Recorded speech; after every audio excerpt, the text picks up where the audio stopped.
Alrighty. Let's go to a lot.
Oh, hello, Izzy. How's it going?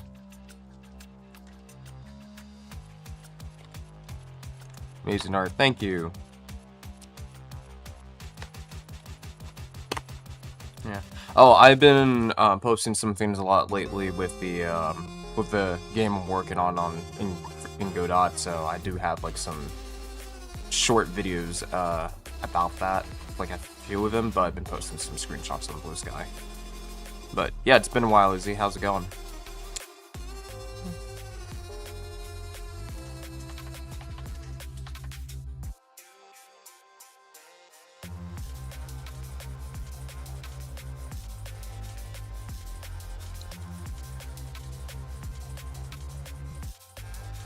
That's so cool.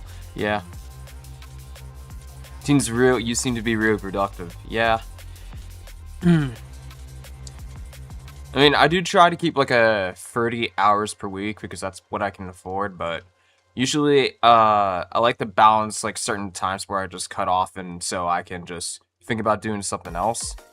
Because sometimes I do have a problem going over to my hours a little bit, so I just have to remind myself to explore other things while instead of just working on that.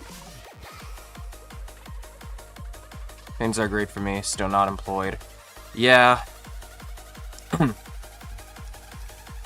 I mean, I do have a job, but it's not the job I want to be in. But technically, I'm not employed for the work I am. I'm just at this point just working on my own personal projects until maybe things change. But otherwise, the only alternative plan I can think of is just make my own stuff and see how that goes.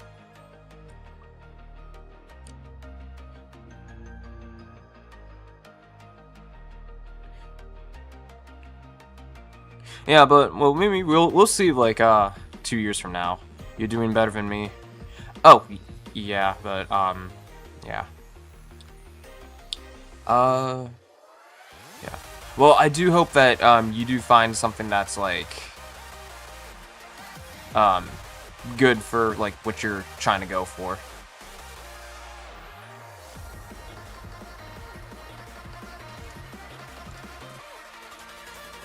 Because right now, to be honest, it's very tough out there.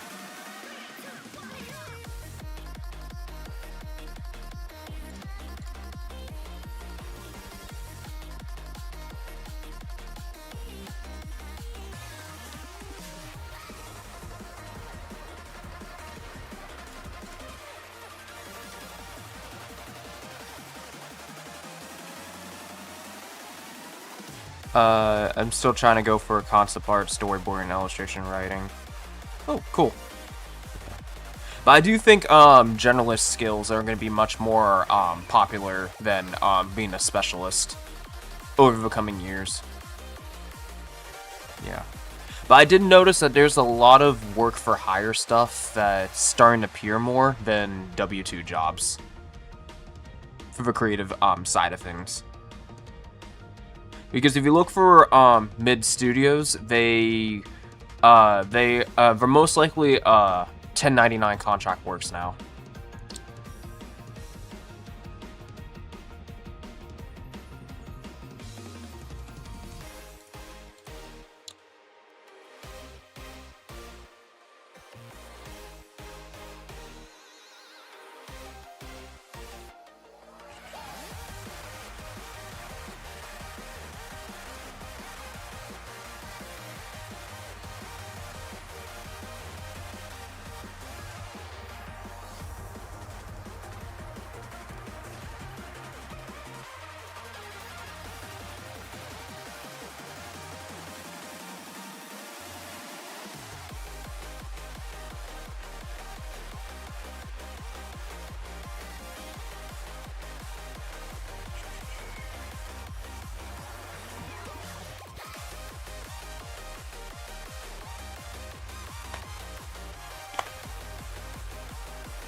But overall, as far as I go with my concept art progress, I got all my detailed turnarounds done, so now I just need the mini ones. But in the future, once I make other like NPCs or other creatures, if I need like a detailed form, I'm just gonna have like a 2-quarter poses and then have the turnarounds to be the miniatures. Because I only needed the main characters to have their own high detailed turnaround, just in case I'm going to use for something else in the future other than just a game. Because I might do some individual sculpting around them and maybe make it like a screensaver or something.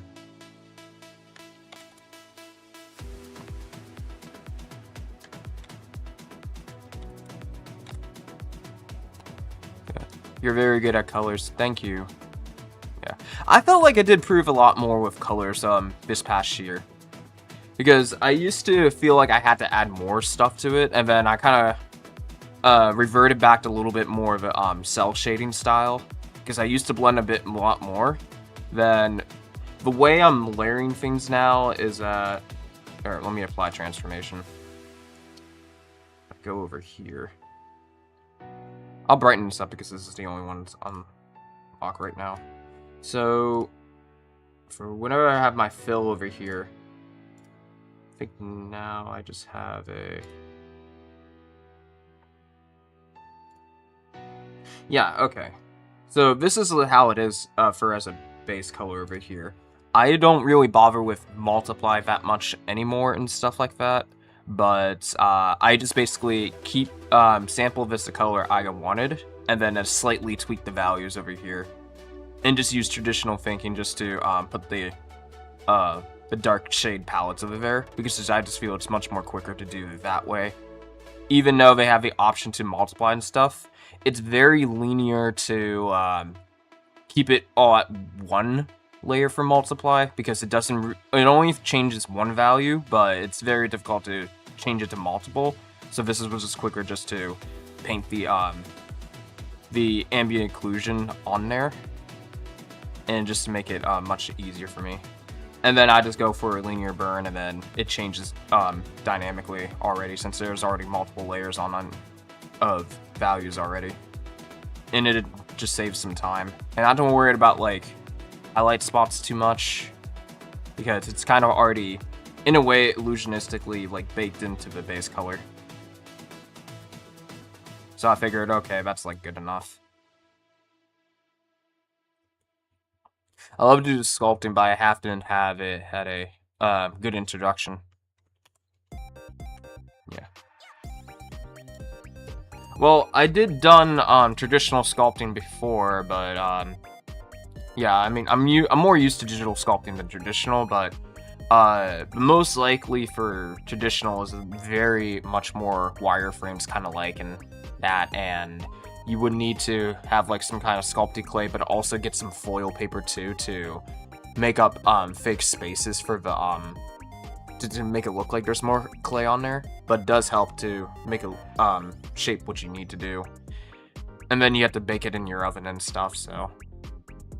But you have to be really careful with the painting process, because if you're too rough on the painting, then you could accidentally chip your sculpture after baked. And there's nothing you can do once everything else is baked.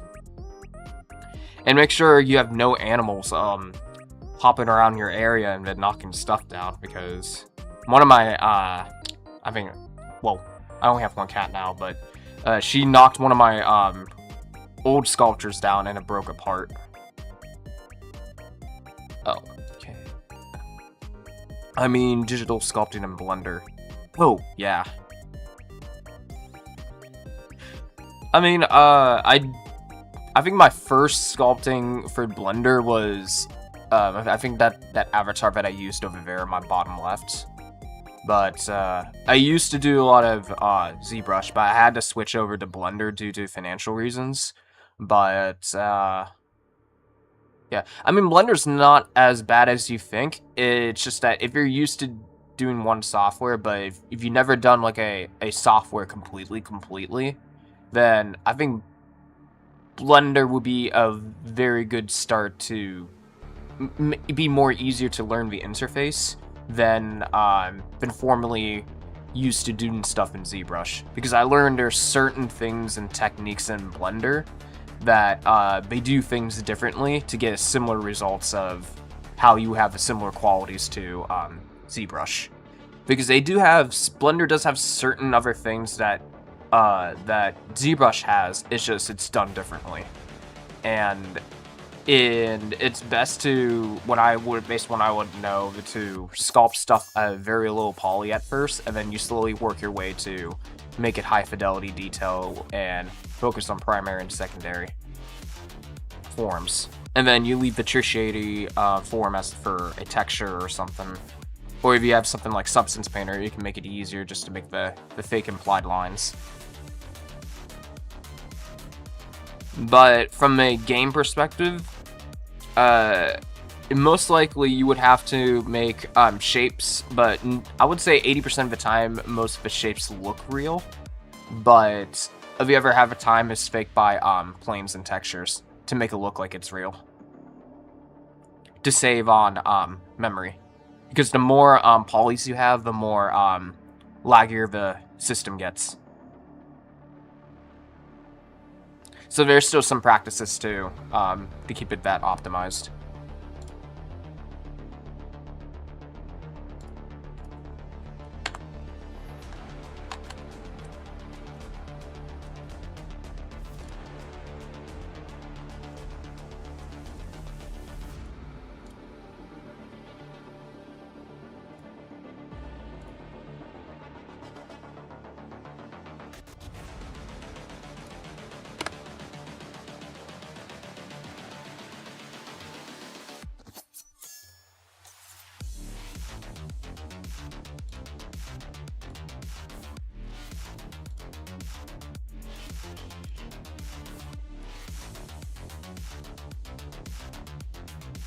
Are you good at making textures? Oh yeah, for sure. I'm more interested in making stylized textures like from scratch. And you can easily make textures for any 2D software. You don't have to get Substance Designer if you want to, but most likely Substance Designer is another method of creating textures without manually drawing it. You use certain algorithms and math to create the textures that you need. And that's most of their algorithmic textures is primarily prioritized for realism, but you can still use a stylized if you want to. But I just prefer doing it on a painting software, because long as you have your textures as a square grid, you can offset it by certain things and then make sure it look like it's like connecting to a pattern or something. But if you're doing like a whole-on character paint, then it would be better off to paint some of the textures on the character, and then anything that you need like a brush or a certain pattern, you can still do it and then import it to a software to use brushes and stuff like that.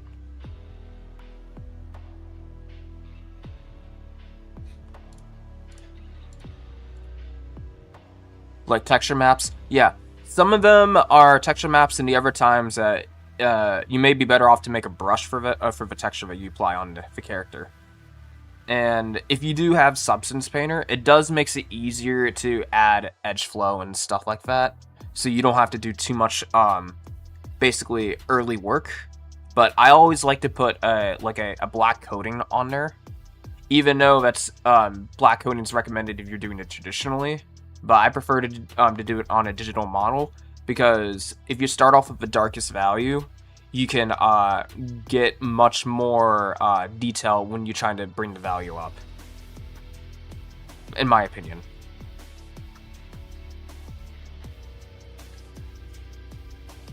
But if you're doing realistic stuff, like realistic textures, if you just search for or take a picture of a rug or something on a plastic surface or a wood surface, in Photoshop or any software, or maybe GIMP, maybe Affinity, yeah, definitely Affinity, you can just use cloning certain things and have it offset to combine that, and then you would tell the machine to, if they have a feature in their filters, to create normal or height map, then it'll automatically create your normal height maps for you, and then you import it to your engine.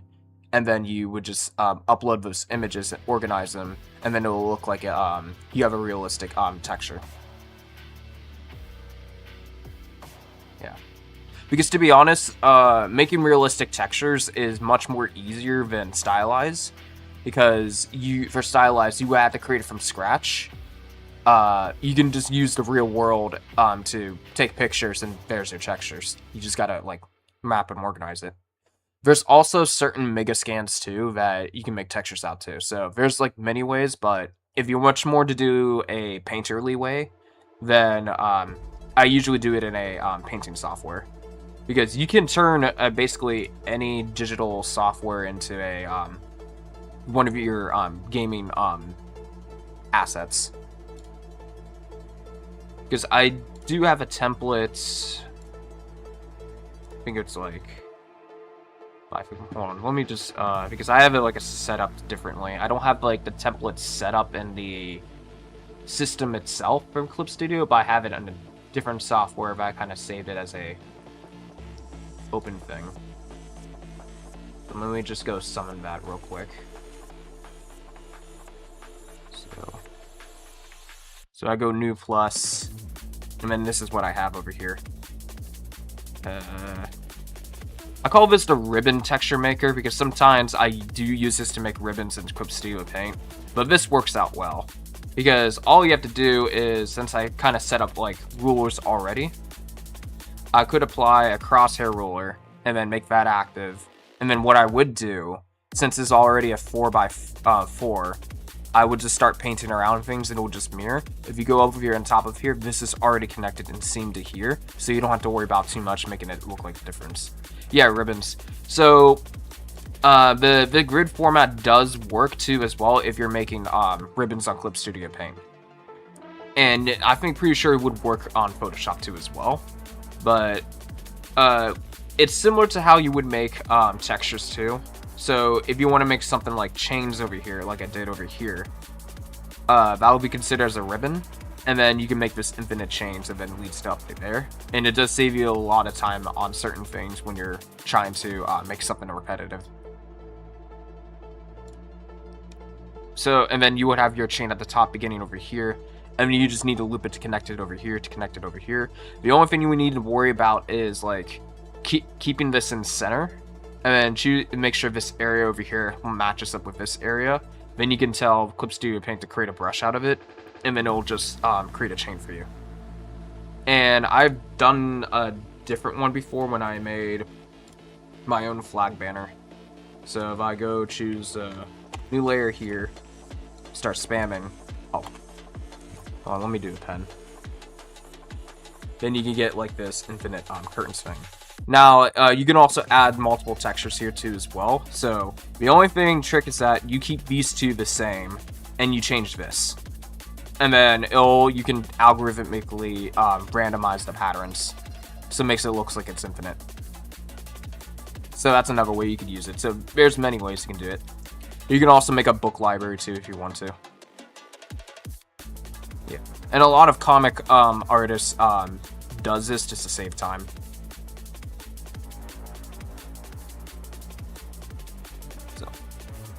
And then if you want like some kind of perspective control, you would have to set up like certain methods of pressure. I think this brush is too big. But sometimes if you go a little bit too slow, it may go like that, but that's okay. You can make certain things small.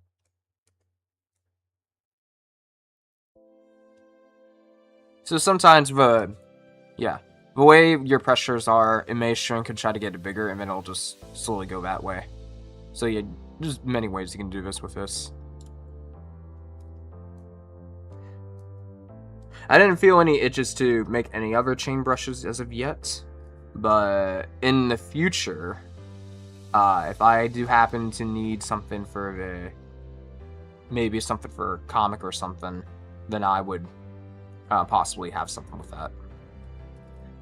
But there's other ways you can do it now, like there's a lot of 3D reference out there to save a lot of time.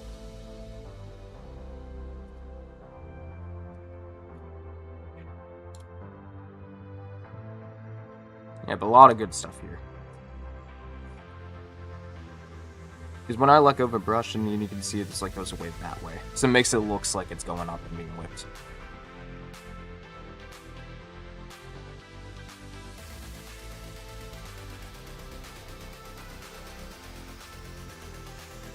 And then there's already presets that shows you examples what you can do with it. They also have it for clothing if you want to make it for like a skirt or something. Okay, I got it. You can go back to work now.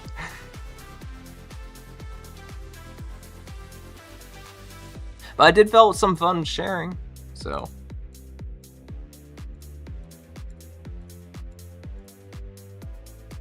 Hey, if my YouTube channel does take more off, I might consider making more tutorials later in the future.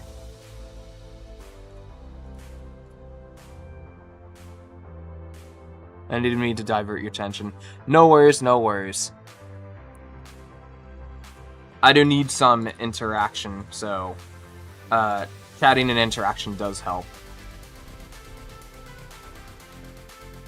Because that's just how whenever you're live streaming, you just have to interact with chat. That's just normal.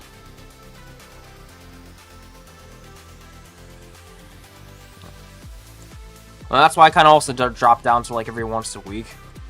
So then I don't have to worry about as much if I didn't get that much done on the stream, because if chat viewers have certain questions that they want to show sometimes.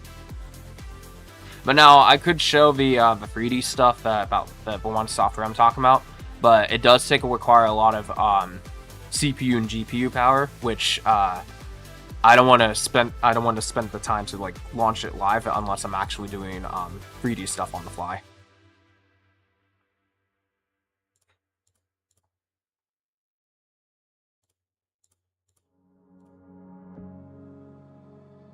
And it does get a lot of confusing for people to see like a 3D software, because sometimes you're just pressing buttons and then you're using key commands and then something on the screen flies by and you're like, wait, what's he doing? What's he doing? And then it just magically appears.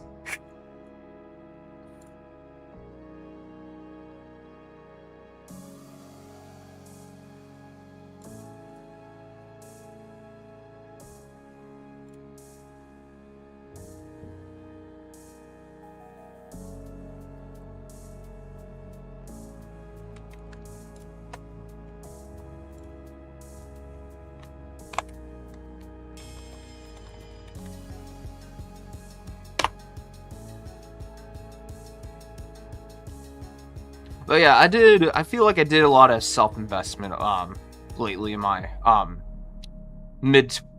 my early 20s to mid 20s so far, so I think eventually it'll pay off like later, a few more years.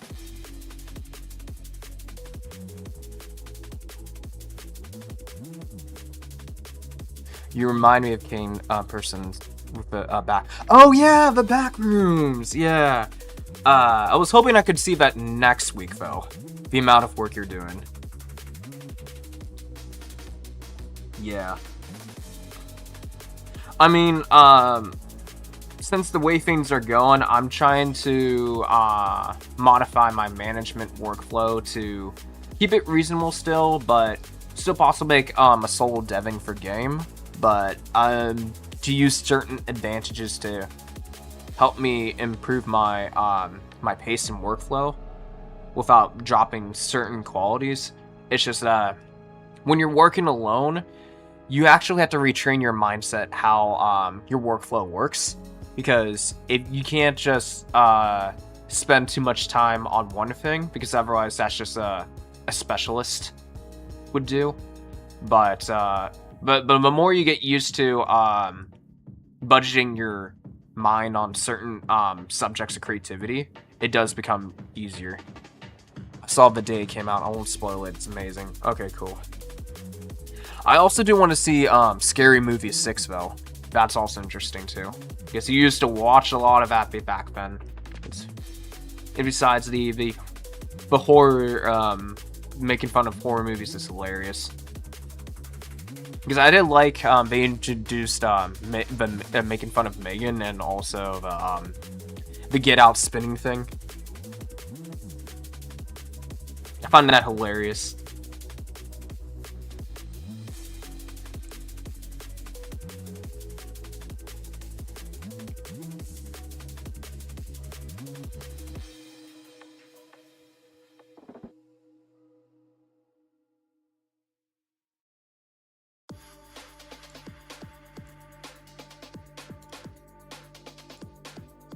I'm gonna have a rough time finding this spot over here. I'll figure it out. I'll just make more space somewhere else.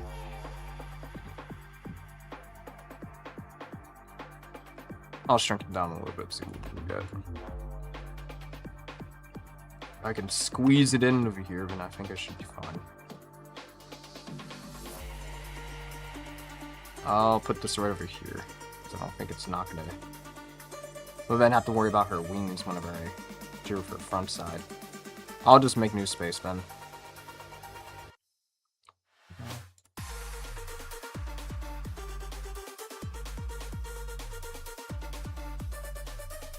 Yeah, we'll just put it right over here.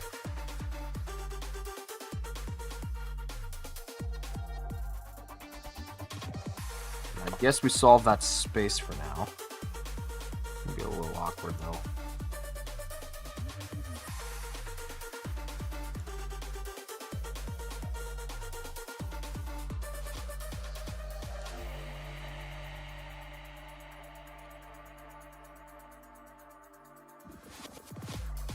Maybe free, but I'm not so sure.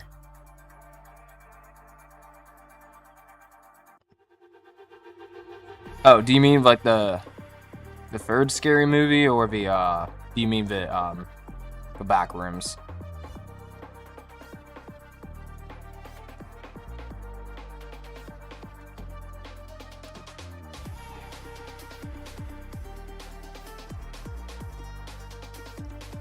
But this past week, I did binge watch last couple nights of When They Cry, but I never heard of the anime series. But they did had, I watched the 2020 version, but I found out they had something back in 2006 about that. So, but it's not available on any other streaming services, but they're coming out like on re-release on DVD. Then I googled, they had some like Fallout licensing agreements there back then, so that was like very confusing.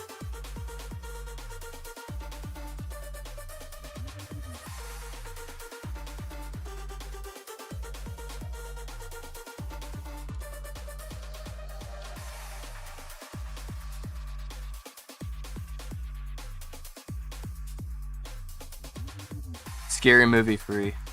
I think, was that the one that has the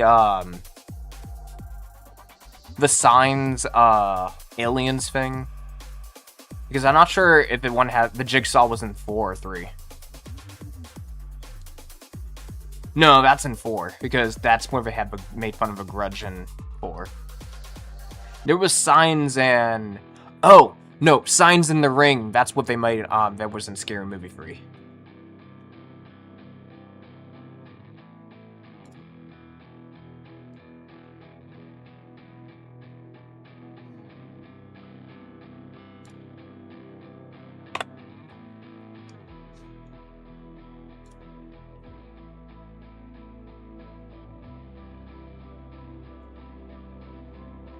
Yeah. But I find it hilarious they hired the guy who played the character in Naked Gun. That's why I find it hilarious. He did play it as a cop detective in that one too, so it has some cool moments on that. Backrooms is the first horror movie I went to see in cinema. Oh, nice.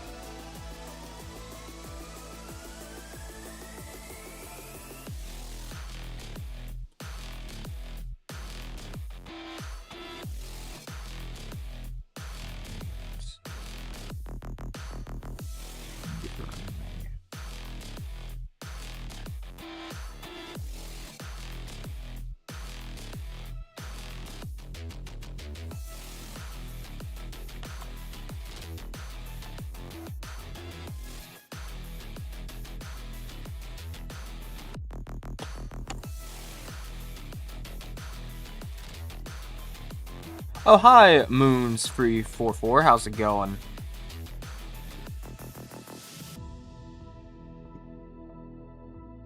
So in case of what I'm referencing over here is oh, hold on.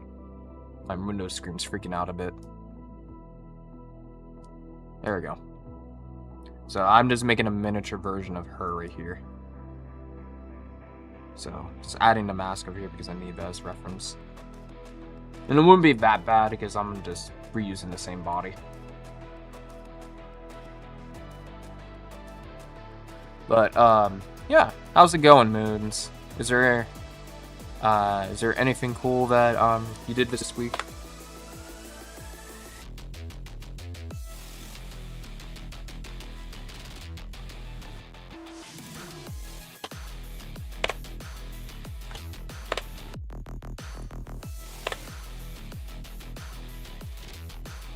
Oh, I keep forgetting, if you're on certain modes on here, that you can turn any brush into an eraser. But it gets a little confusing whenever you do symmetry in the software, that it's not recommended to use a default eraser. You have to convert your brushes into an eraser, then the symmetry eraser would work.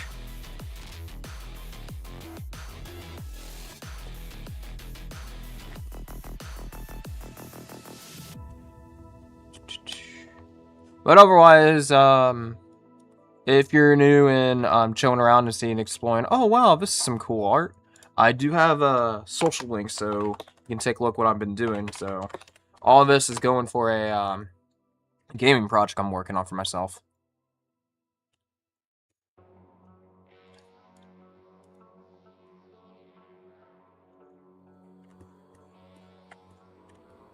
My time zones are different. I think right now it's 9 o'clock for me, or 9:07.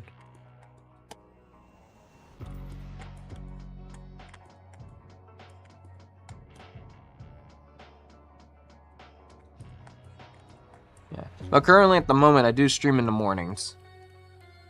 I used to stream at evenings because my schedule was different.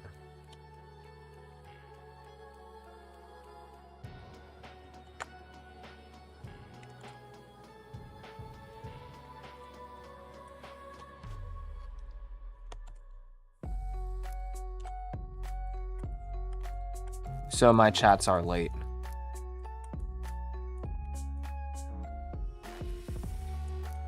Oh. What time is it for you right now?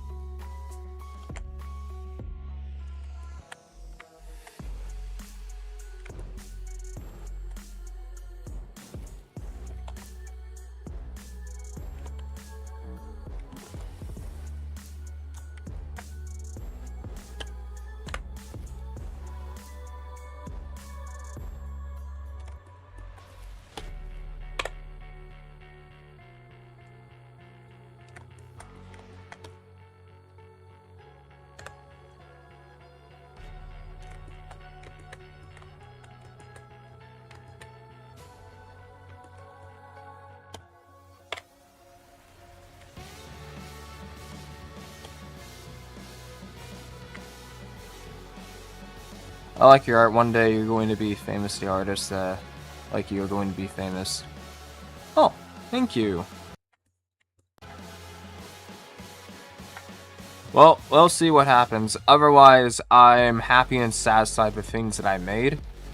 Because, the one thing I'll never regret is to, that I did choose to, make my own stuff instead of, not completely being a service lord all the time.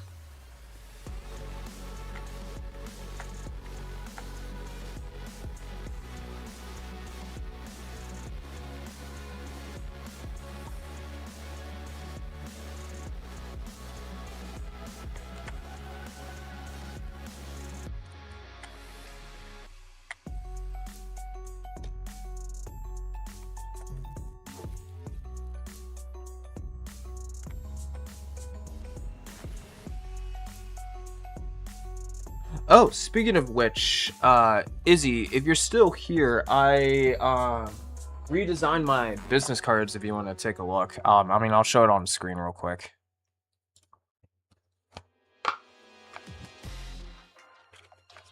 Because I do have my old one still around. So here's my, sorry, my grammar's not good. No worries. So here's my old one over here. I think you're familiar, maybe you might be familiar with that one. So that's the old one. But the new one now, I do have up to 8. You're still here? Okay. I do have up to 8 designs, but it feels like I would need to print out more soon, so not all the 8 designs are in there. So the front side's like this. So it's almost like a trading card now. Then when you go to the back side, there's my information right here. And every each one of them is like a character.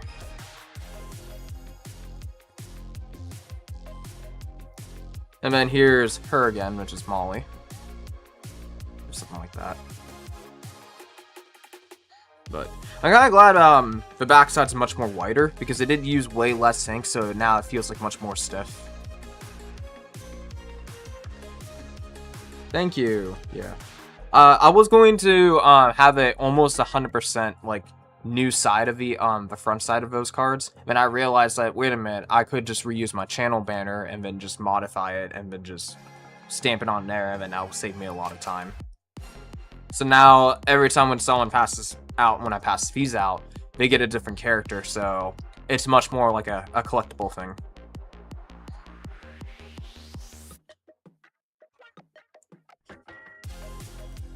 So, and that's another way, if someone wants to like hire you for work, that if you prefer to do a primary thing that they get hire you for, and your favorite thing is characters, that's just another way to advertise yourself for your character designs. Now, I'm pretty sure, I think you might be able to do environment art, but the problem is with environment art, there's too many details in one landscape. So you'll have to choose which thumbnail of your environment would work best on that small view.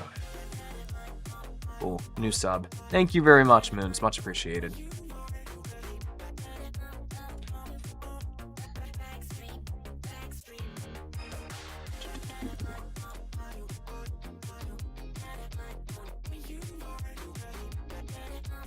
Yeah, and there's a huge trend going on for people making their own like trading cards now. So, but they're doing it on like tiny canvas that they cut out on canvas paper, and then they just apply it on there.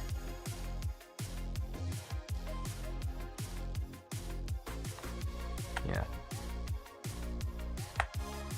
But I do hope there will be more original characters in like, well, there's not many original characters in America, I would say, but I do hope that we do get more original characters other than Marvel and DC in the future, because I feel like fan art is on its way dying out, which is thank goodness, because that plagued the 2010s like crazy, because the algorithm manipulated a lot of artists just to do fan art and then not actually apply it. Like, I mean, there's still some creativity you could do with fan art, but derivatives you can only do so far, but not really, because it does give you a chance to explore other possibilities. So I do believe original characters are going to start trending more than fan art. And then fan art can easily now be replicated through generative AI, because there's too many already well-known characters. So of course that AI machine is going to recognize it much more easier. But it won't be able to recognize characters that have not been well-known nor had not been drawn multiple times, because there's not enough data to replicate it.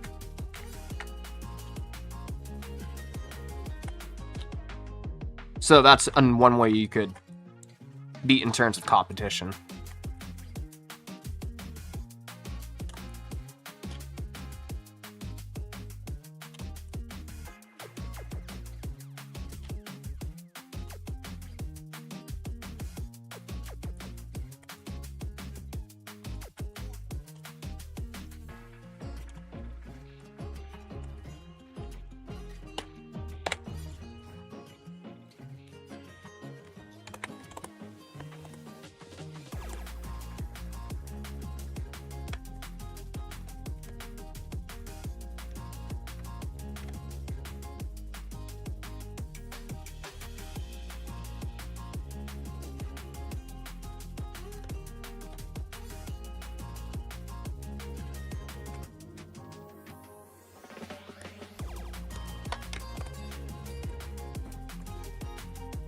Oh, I need to go. No worries, I do keep my past broadcasts live, but I'll also break them down to shorts too as well. So if you want to wait to watch the shorts of highlights of my moments when I talk about certain things, you can feel free to watch those for now in the meantime.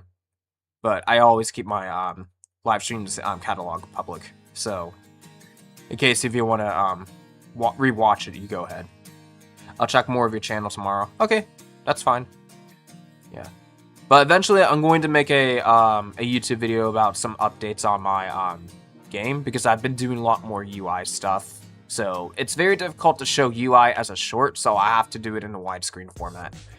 But anywho, yeah, you gotta go, and hope you get some rest, since it's like late at night for you. So have a good day.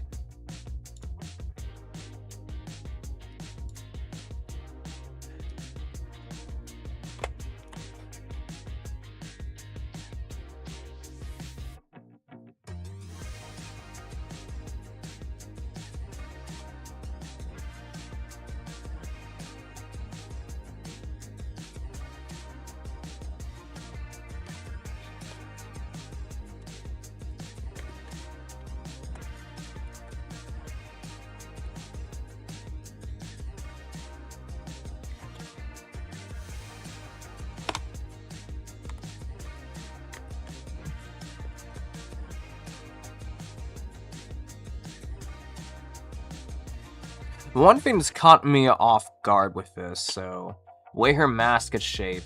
It's probably because I did a little bit overdid it over here with her head over here. We have like a little bald spot there, but barely noticeable. But this will have to be like circular somehow when I'm doing this, so I have to figure out where I can angle that. Because technically it would be like this, and it would be fine. I'll have to shift that up over there, but I can tweak that in the future to turn around.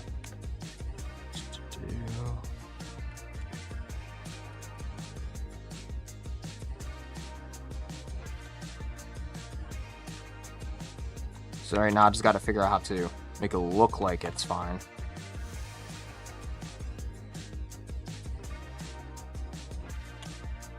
What is this character? So her character name is Sella.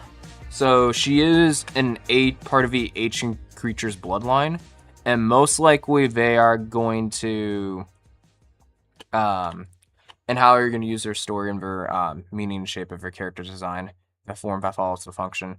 Well, they're most likely part of the ancient creatures faction, so most likely they are their own forms of Greek gods. So there's going to be characters that you can play as. Well, they're not really Greek gods, but they're kind of like similar to like that, or maybe over like Norse gods or something like that. And they have domain and control over to other universes and stuff that existed. And they have like a more like a galactic control on certain things and have like certain laws and orders. But they have a rule from themselves that they have to wear certain golden artifacts just to suppress their power, because if they don't, they can easily, with 1% of their power, they can easily destroy a dimension or universe by accident. So they have to keep certain regulations and stuff. So the way the setting will be beginning, that it starts off as peaceful and orderly, but then slowly, at this long years of peace, eventually it'll start to crack and slowly fall apart as the story goes, and then it will end into like very, very destructive and chaotic. Because I do plan to reward certain narratives, how things were like back then to like currently now, and then how now is like changing the certain effects of like certain things based on their actions and stuff. Because after for a while, since some ancient creatures been long living for like so many trillions of years, some of them do often get bored and may create chaos for no reason, or maybe perhaps the mortals may have something about that they ended up doing something to disrupt something, or or maybe like there's some theories and myths going on that the god killers are real, or something like that. So eventually, my main focus is to get the core mechanics down and make sure they're all working and stuff like that. Then once I get the main characters polished, then that's when I'll start working around a story and figure out to combine my narratives and the gameplay. So I'm more gameplay first, then story secondary, because I would like to make the game fun first to play, because that's the main important thing. Because the way I'm going to have it set up is that there's going to be 4 mortal characters that you can play as, and then there's 1 ancient creature that you can play as, but you have to unlock the rest of the 3 to get to play as them. And then there's certain moments and teams that you have to organize it specifically for certain things from mortals, or maybe both, or maybe just ancient creatures only. And then we're gonna have it's much more like a controlled team base where you try to do stuff, but it's also get an arcade-ish feel. So it's much more of an RPG arcade game. And then the camera references is very closer to similar to Pokemon Mystery Dungeon. And I only keep them this tiny like this because in terms of scope, it would be much more faster to me to create tiny miniatures version of them versus 3D modeling a high detailed one, because that would take a long time. Are you going to make this game? Oh yeah, I am. I'm already working on prototypes already for it.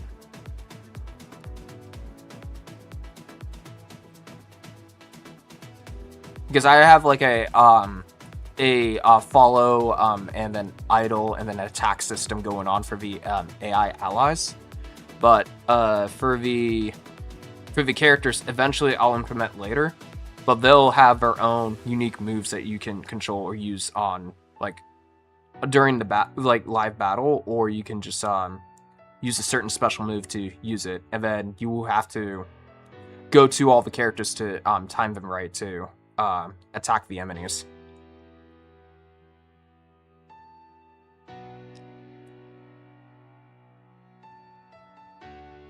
Yeah. So it's much more going to be like a sometimes it's going to be some things that are think fast, but then when you have about to perform a special move instead of basic attack, I do allow a temp pause and have this UI wheel to spin around to select which one of the 4 movesets that you need, so give you time to think which moveset would be better for your team or your to face the enemies. I would like to continue free of charge if there's anything I can do. Oh, let me think about that. If I do think about something, I'm pretty sure I have your Discord, so I'll DM you if I have any ideas to think about.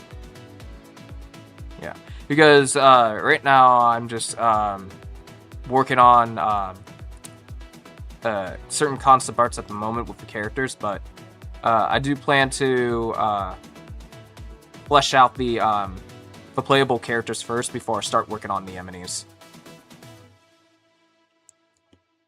Because the environment art is going to be later. Yes, thank you.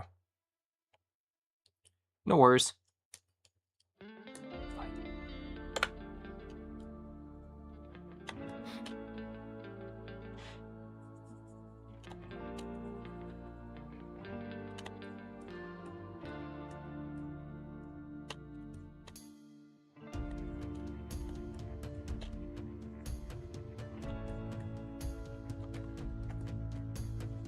But eventually, I do need playtesters, so that I would definitely need eventually. Because that part you can't do playtesting alone. You have to have someone play the game and give you feedback.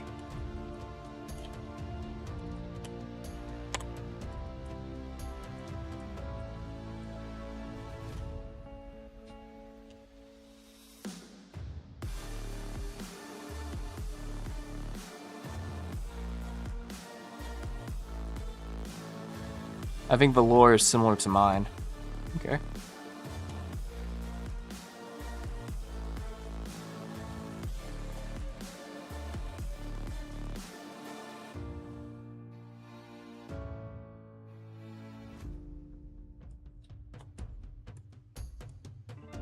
Well, I do have also a second project going on, but it's like not as important as this at the moment. But it is a black and white comic book I'm working on, but it's much more sci-fi focused. But I kind of put in like 75% on hold on that until I get more stuff done on this one first. But I'm trying to create a concept art portfolio and a basis around a fiction game, so I haven't planned on making it.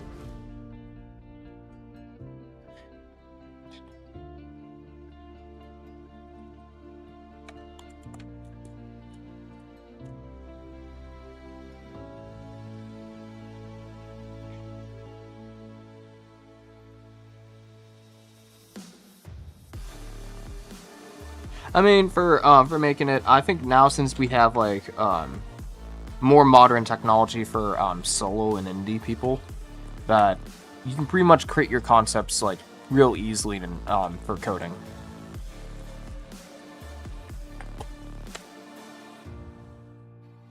As long as you just know like fundamentals, you're pretty much all set to go. Because programming isn't that hard to learn. It's much more like just understanding like a language, but it's fine.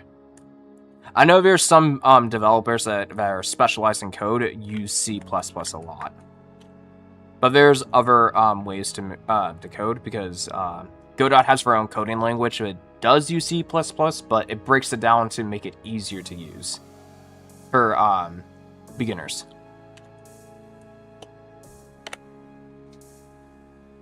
I do not know fundamentals.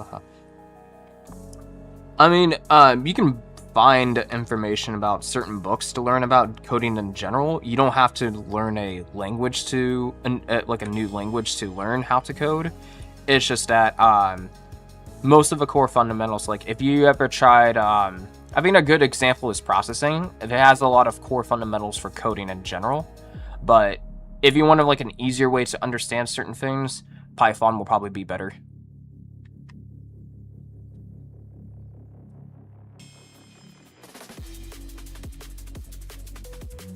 But your skill level in programming doesn't have to be this brilliant thing, because most of the time in game development, you're basically controlling, you're just creating code that's modular enough to be reusable, so you don't have to recreate the code several times or copy and paste.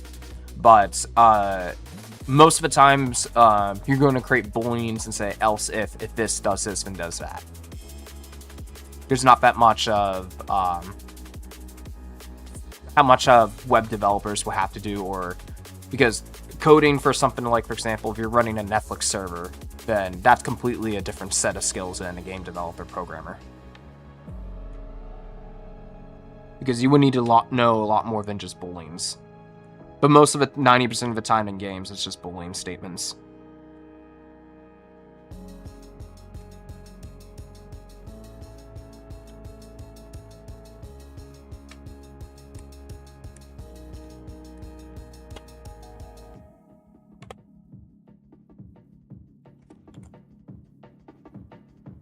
And plus, Godot has like a full-on support guide, so they have a lot of stuff that you can read and understand. So it's not that difficult to learn.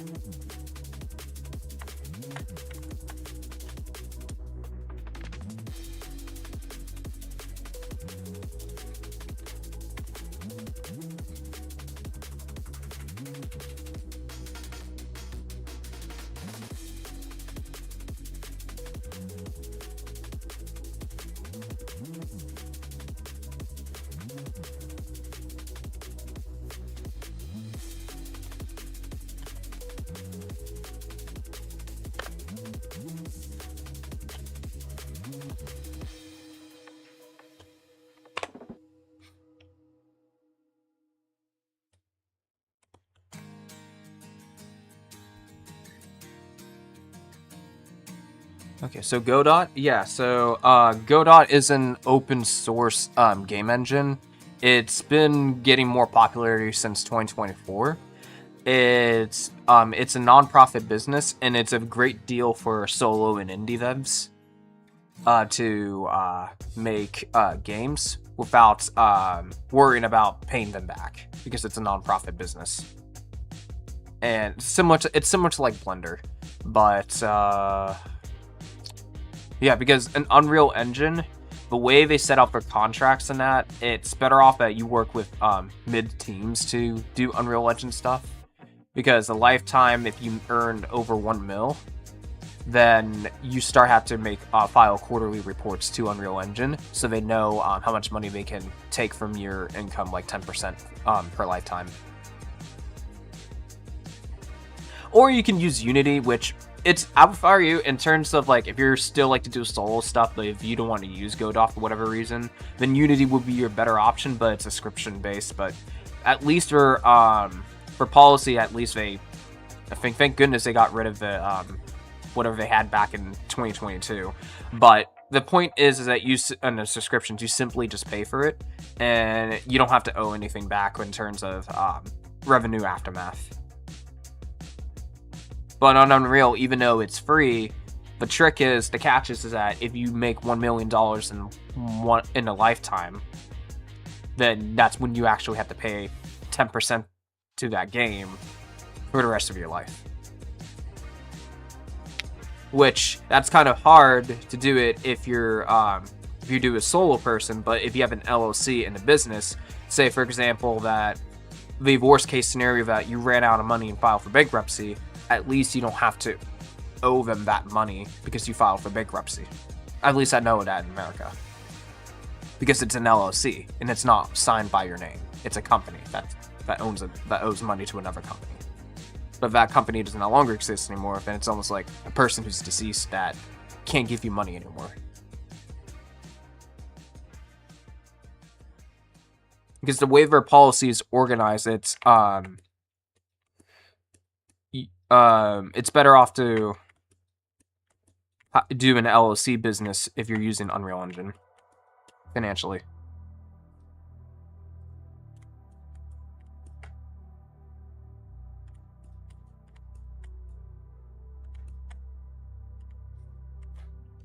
But if you're doing something in the marketplace, then they have a separate policy that they don't do that to you, but they already get their cut anyways. When in like many retails.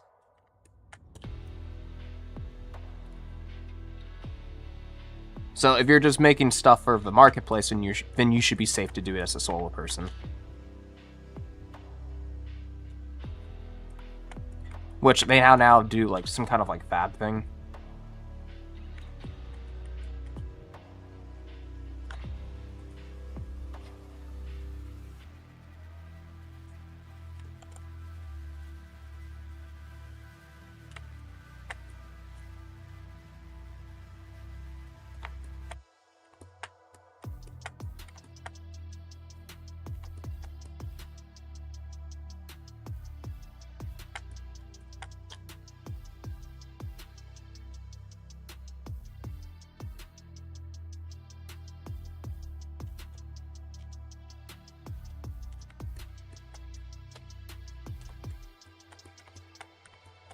Oh, and it runs Python? Not really. For Godot, it doesn't run on Python. It's based on C++, but the way they condense it down, it may feel similar learning, almost like Python, but not really. Because GDScript is much more their language that they used for stat.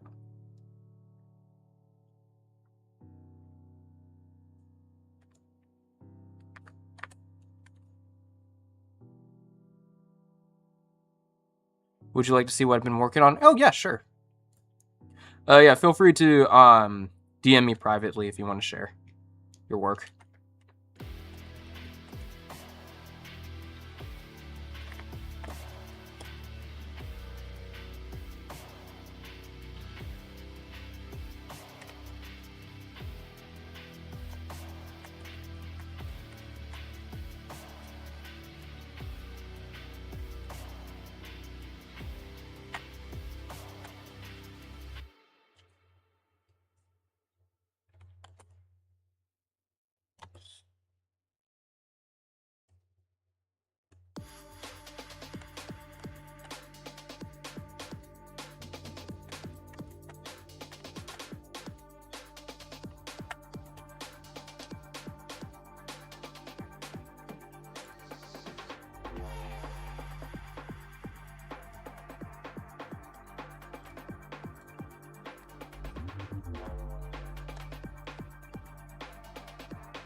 And then I'll take a look at it later after my stream and eating lunch.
And thank you for your follow, Ashlinia Bubble.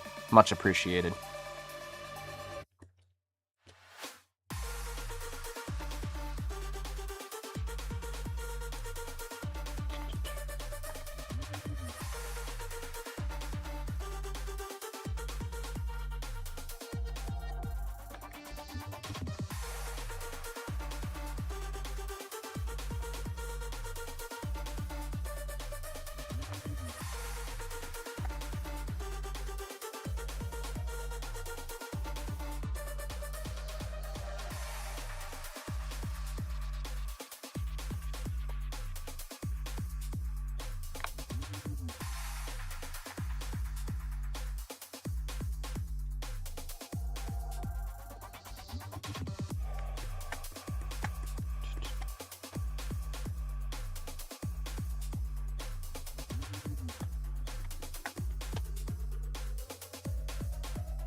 Oh, did I do swipes? No. Locked in, yes I am.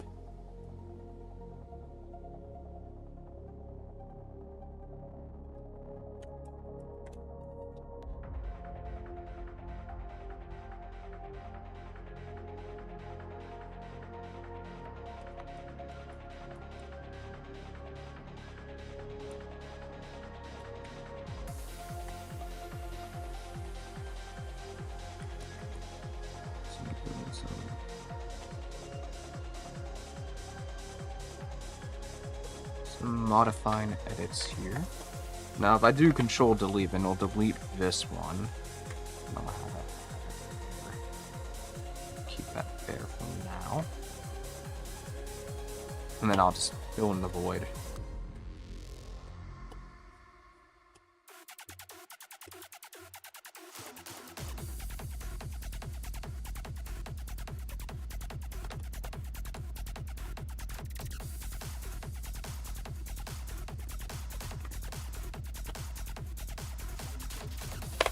And I'll just modify as I go over here.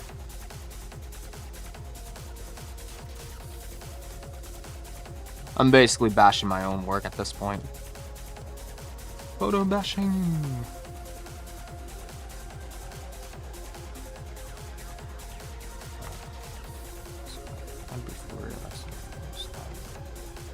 So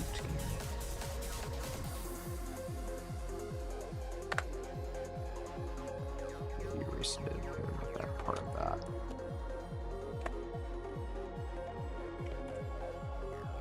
And I'll fix it soon. We're just gonna remove the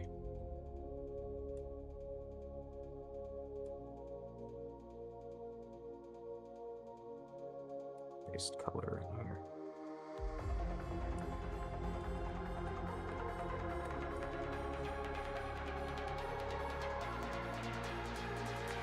All I have to do for the gradient, I'll have to repaste the gradient to tweak it back. Because I think I didn't meant to.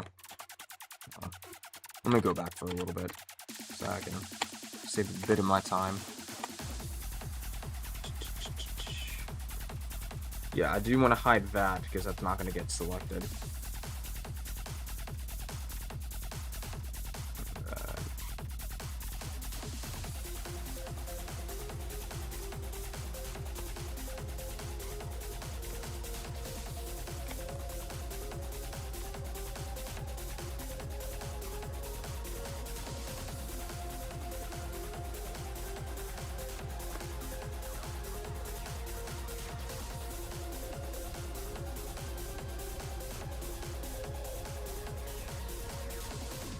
I think did I hit it?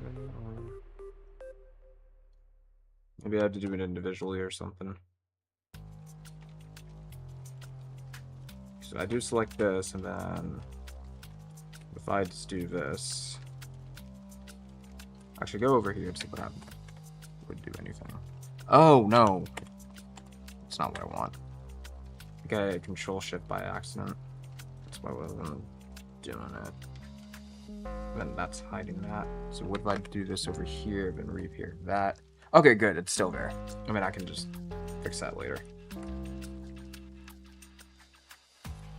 Alright, good.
That looks good, and then we'll just go back to color. We'll do some editing.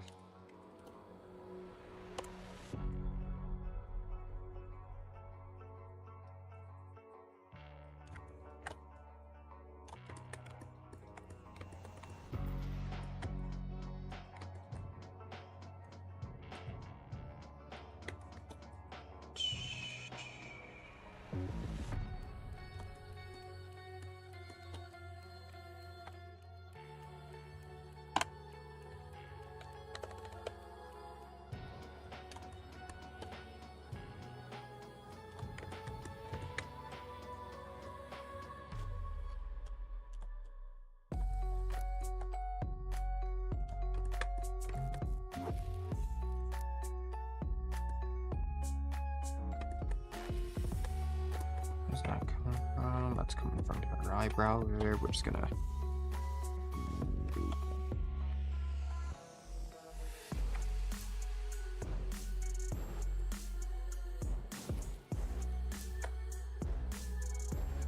assistance. There we go. Back over here. And we're just gonna cease that to exist.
And there you go, that's her mask.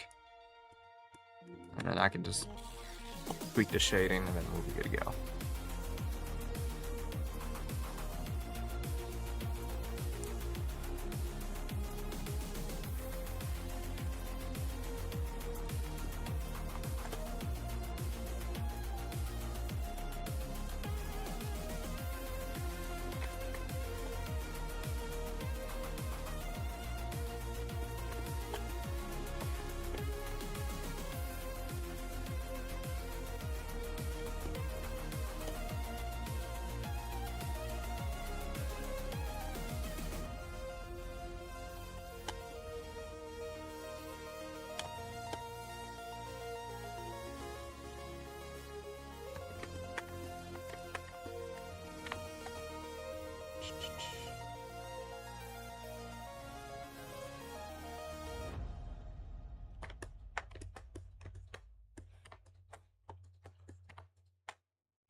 There we go.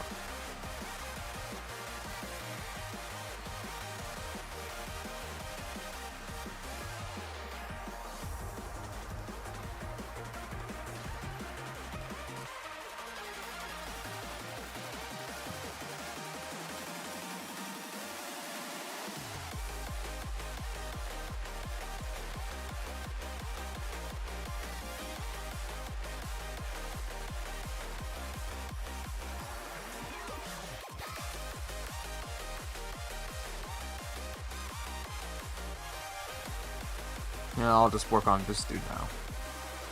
Which is well, basically it is a part of her. It's just that she this is like her weapon, but however she shifts bodies in possession to which to control, but this thing is usually mostly on passive mode. So it is an extension of her, but it's most likely just it's treated as like this weapon tank thing.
There has to be a... No, there's like a... selection here I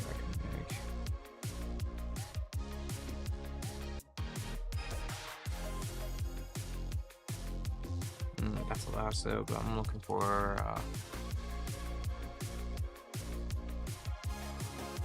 don't see it on here. So it's...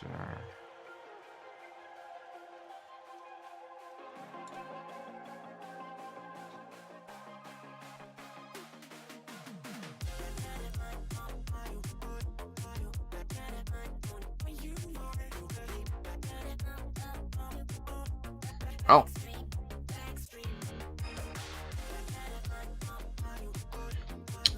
That I did not know about. I know there's supposed to be like a square selection I could use, but I don't see it.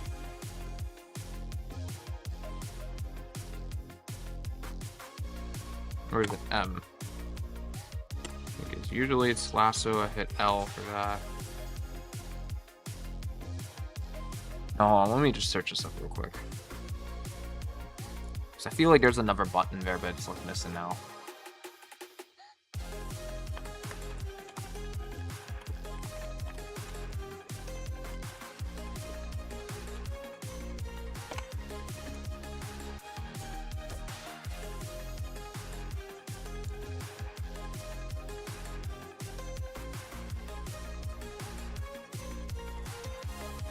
Yeah, so it could be... Oh, it's staring right in front of me.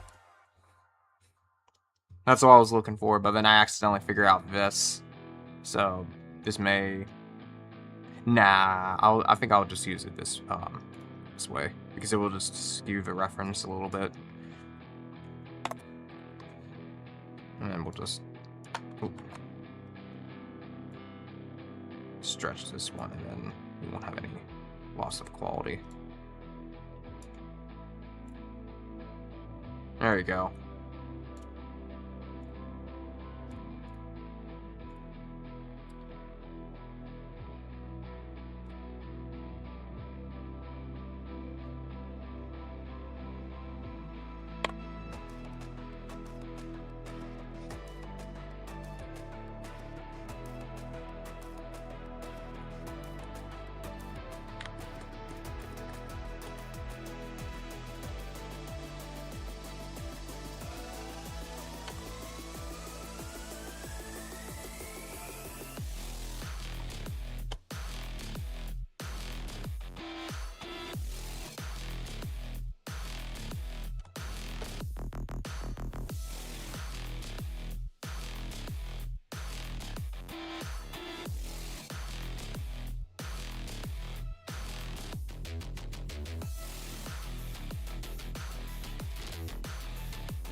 Bless me.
Welcome back, Izzy.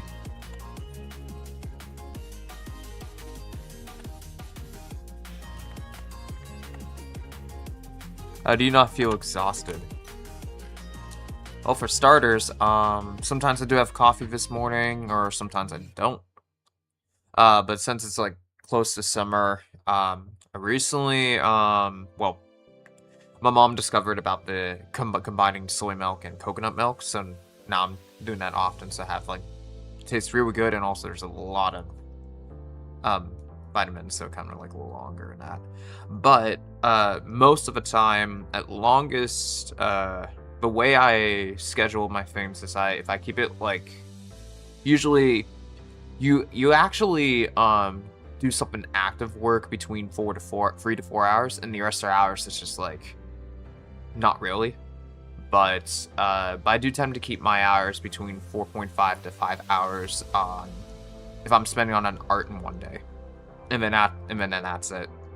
So in a way, I'm doing all my part-time out, and it's almost like a part-time hours, but overall it's like it's 30 hours a week, but depends on certain schedule. But after those, that morning to early afternoon, pretty much I cut myself off after that, off of a little bit of my digital art and other creative stuff, and just put it on hold. But if I have something like some ideas I can't think of right now, I just write it on a piece of notepaper. But then the rest of the time, I just do something else. So maybe chores or maybe human stuff.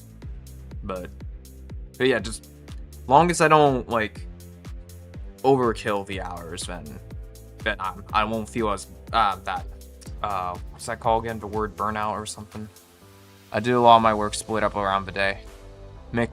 Makes sense. Yeah.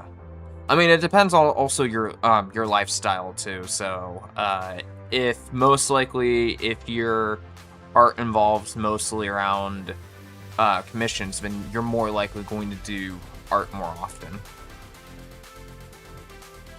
But as for me, I'm using my art just to create a product. To that eventually, it's much more of a I would say I'm more production focused than small project focused. But it also depends what you're doing.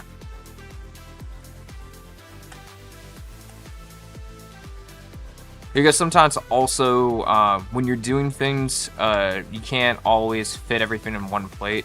But if you got always like other ideas in mind what you want to do with your art, there's always the back burner. But you also have to figure out which priority, which is important to you most, and then get that done first before you work on the other.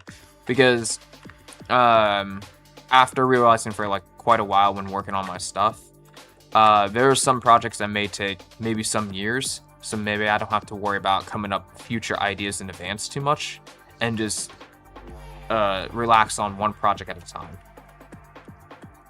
Because I was I've been doing two, but then I shifted to a bit more just focus on one project, and if I ever got some time left, and I'll just do some work on my secondary project if I have any time left. But Dan, is this a stand concept? Oh. Stand concept. What do you mean by that? Are you referencing JoJo Bizarre Adventure or something? Because that's what I think of stand every time someone said stand. Like a stand user. Stands from JoJo. Oh, yes. Maybe I get a little inspiration from that, but most likely, for her specifically, since she has two different bodies she transferred, but technically this is her weapon form, which basically she can choose to remotely, passively drag and walk around with her. But in case if this body is not like operatable or working, she can transfer her conscious to here, and then fight that way. But they have slightly different abilities. I've seen the title that it was a stand or something. Yeah, but yeah, JoJo's Bizarre Adventure had like a lot of good fictional fighting concepts, so I do take some inspiration from that. But I do also have other characters, so maybe I can show a little bit. Make it a lot more fleshed out with the Galenist here.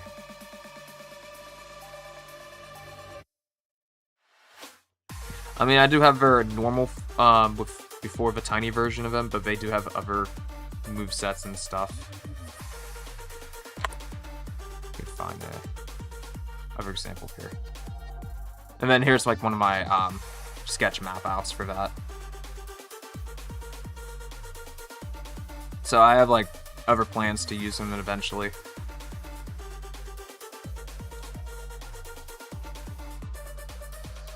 But if you do want to take a look at my other past art, thank you.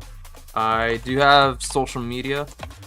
Now the ones I'm currently working on, they're not on ArtStation yet, but I'm planning maybe 6 or 5 more months down the road, I'll start organizing some stuff to put on ArtStation.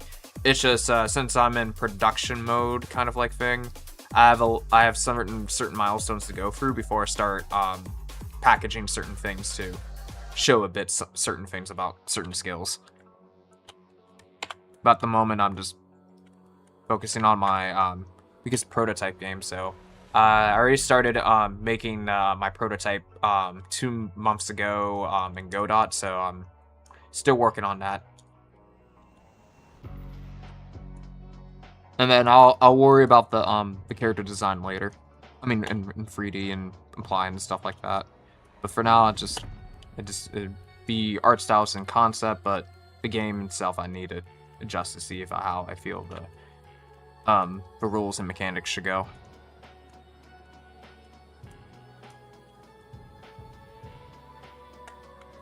But more or less the genre I'm more focused into is an arcade RPG style.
I am Super So, and I noticed this is for a game. Yes. But I do have a secondary project going on, but I'm not spending as much time as this, because I feel like most of my energy should go to the game over the comic, black and white comic I have in mind. But I'll come back to it when I have more time for that.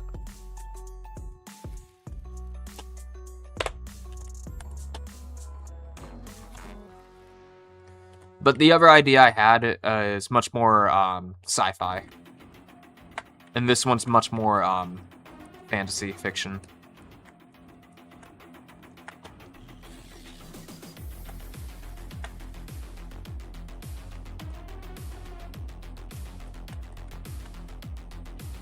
Which I do like sci-fi stuff, so too as well.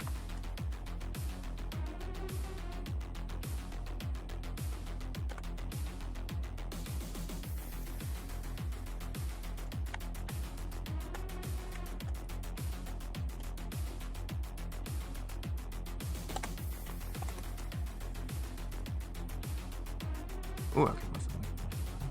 Okay, we'll do that. Go back here. And then I'll add the ribbon detail or something. Because here's the detailed version of the main characters, one of them, which is the one I'm drawing by making the chibi version of her. I can zoom correctly with this pure F. Middle click, okay. So something like that. But the only time I'm going to have this detailed is the main characters, because I'm planning to reuse them for something else in the future, for maybe possible merchandise stuff. But the other future characters that I'll have for non-playables and enemies, we're just going to have a detailed front quarter and back quarter, and then they'll have a mini turnaround design, and that's it. So I'm not going to go fully on like on the others, except for V8. So I can allocate more time on other designs. Because when making main characters, you had to spend a lot of time thinking about their appearances look like, and then I had to split apart certain things and stuff like that. And her secondary weapon body was... I usually just put down 6 silhouettes and stuff, so at some point it was something like this. But I was looking up more references about Archangel designs too as well. And then I kind of led to following these following 3. And then when I made this silhouette, I was like, I like this one. So I went with that one. But this one, I had to took parts of it off of it, just to figure out when I want to go with it. How many hours you poured this project? Well, I started the concept art stuff in last year, September. But I did started the game prototype 2 months ago. And I was working on my game design book for around September 2. It's just that there was some changes I had to do in mine. So I'm kind of still updating the game design book as I go when I'm programming my stuff. So some of the stuff will change, like maybe some things I will go 180 around. It depends on on the scope of things. Because I had a completely different game project before making this game. It's just when I was brainstorming, I realized that whenever game design project I have, well, the scope was too large that I had to scrap it. But I plan to revisit it at some point when I have more time. Because if the current game that I made works out, I could use it to adapt it to other different kinds of stories based on the same mechanics, but then do some tweaks of it to based on how the narrative is going, and also the gameplay I want to have it specialize more in certain other future games, but only if this one works out. So I can save a lot of time in terms of production. So because you're gonna go through a lot of ideas to test out, and then usually normally 80% of the time they will likely fail. So it's better off to fail a lot more just to hit the ones you're gonna win at. So I also had other game ideas before in the past too as well. So it's a lot of ideation planning.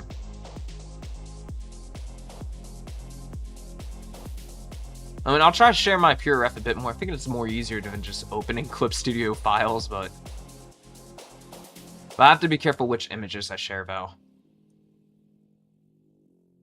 Because certain references I find, which is I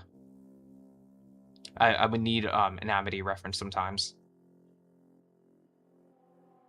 So I can just go into ones that group around there and there. That would be fine here. And then here's the one for the other character over here.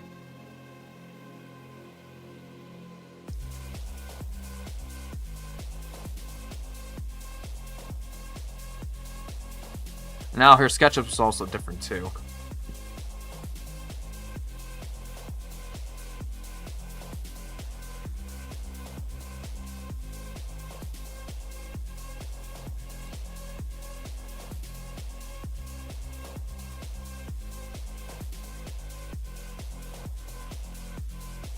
Oh yeah, Aciel. Yeah, I think it'd show her.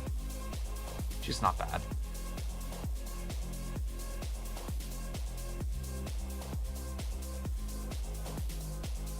Damn, they look tall as hell. Yeah, I have her height documented it on here.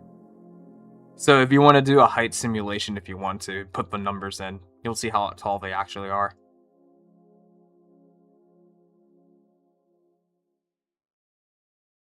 So there's that here too.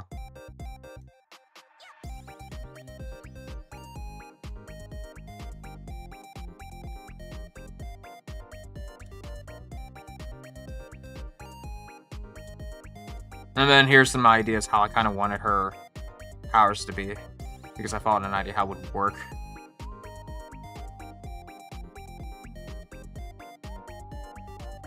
Because since she's kind of like a slight healer, but her arms also kind of have like a slightly of a tree branch over there, so if she cuts it off, then it could sacrifice some of her health, but then store her to others, but then the root will eventually regenerate to grow just a little bit.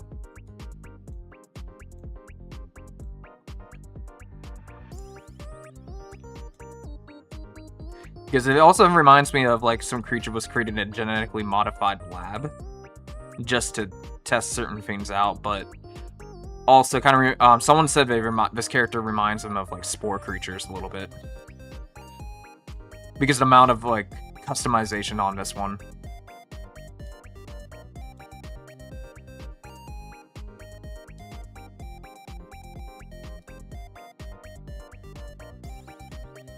And then I only have a couple humans, though. That's it. In the also the other concept I had.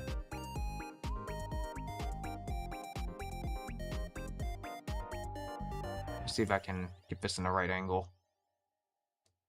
Oh yeah, Spore Vanilla. Yeah, I love spore creatures.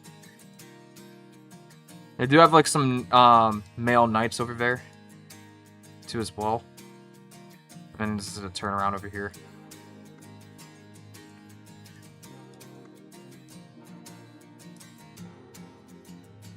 And then there's... Yeah, but most of the other characters were just basically their own species in a way. Because there's only going to be 4 mortal characters you can play as, and 4 ancient creatures, which basically their own my own version of Greek or Norse gods that you can play as. And then there's that one too. Let me see if I can get the mini versions. But I love how polished this one is for the mini one.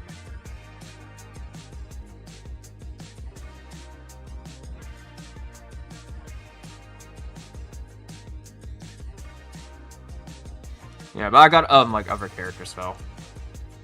But if you scroll around on Blue Sky, you may see some more too as well. Because I do have another ancient creature though. She looks like Midna. Oh, who's Midna? I gotta Google it. Gotta Google it. So I can see her design.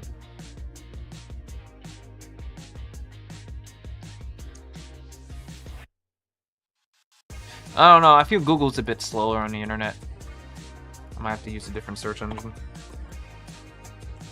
Let's see.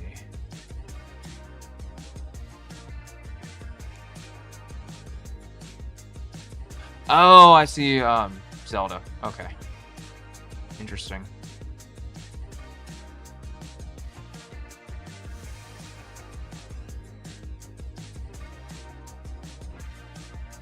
I see a lot more fan art than the actual gameplay art.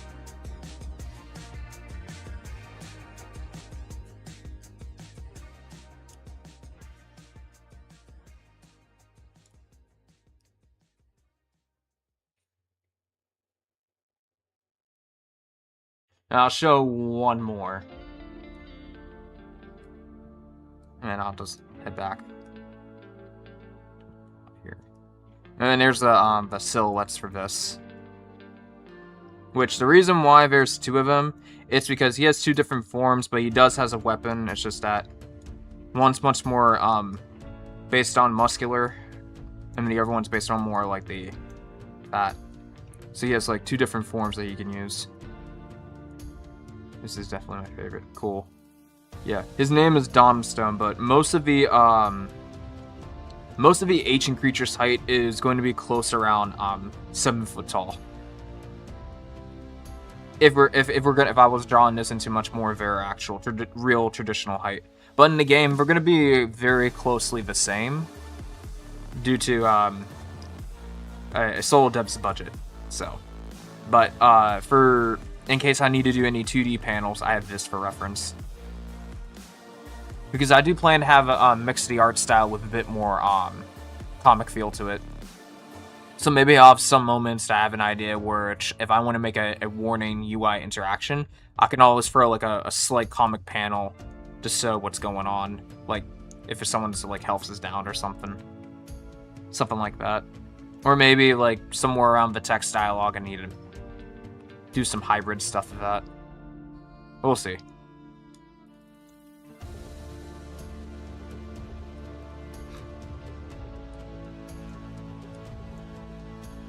But the longest thing I ever drew so far is Scylla, because Scylla has a lot of parts, since she's much more of a mechanical god.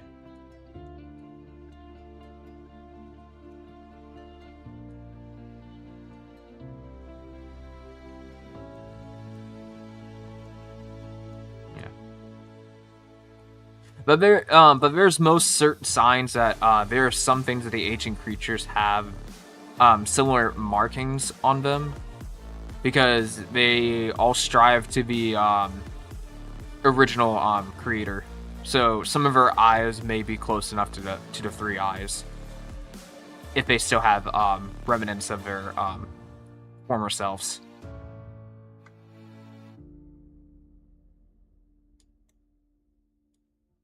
This one's much more like magical sand, though. And very, and I took some color palettes from, like, Egyptian wise.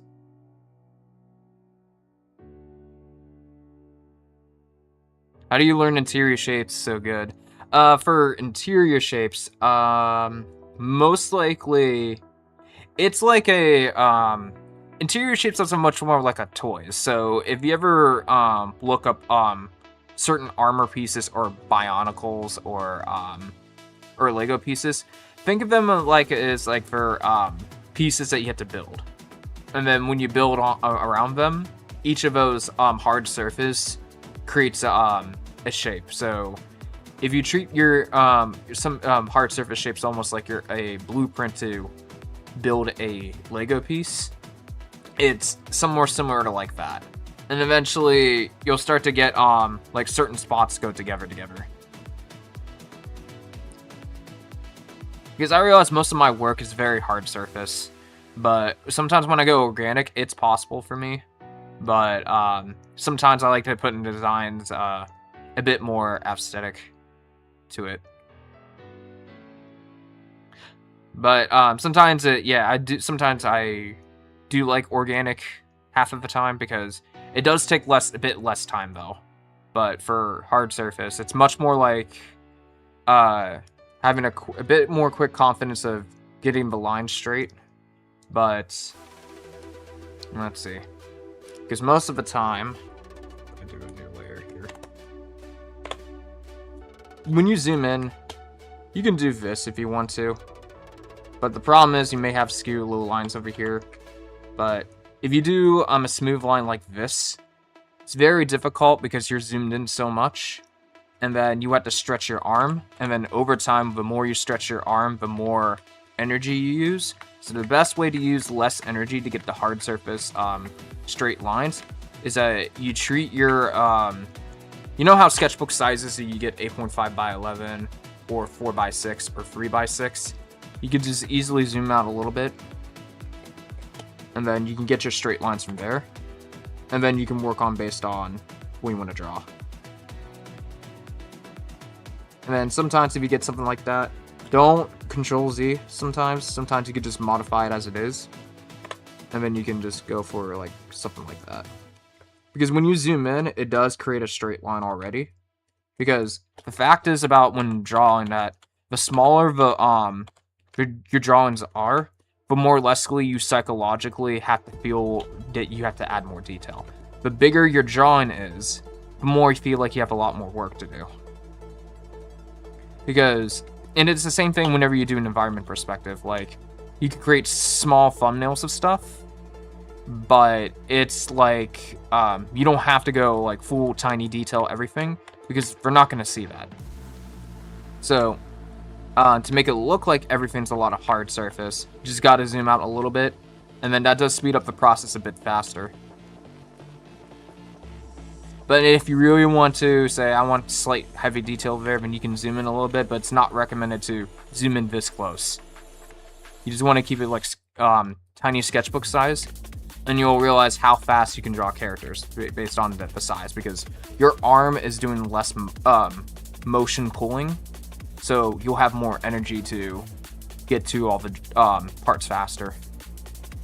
And I did learn something about cross-hatching though, but separately in short term, whenever I do cross-hatching, I prefer in digitally to do a stamp brush, but I feels more comfortable to do cross-hatching traditional, because theoretically it's kind of like impossible for your arms to do cross-hatching digitally, because if you manually do all those lines over here, your arm and your wrist is going to eventually get tired out. So you would eventually have to create a stamp brush to save time and do all this cross-hatching to make it look like it's cross-hatching.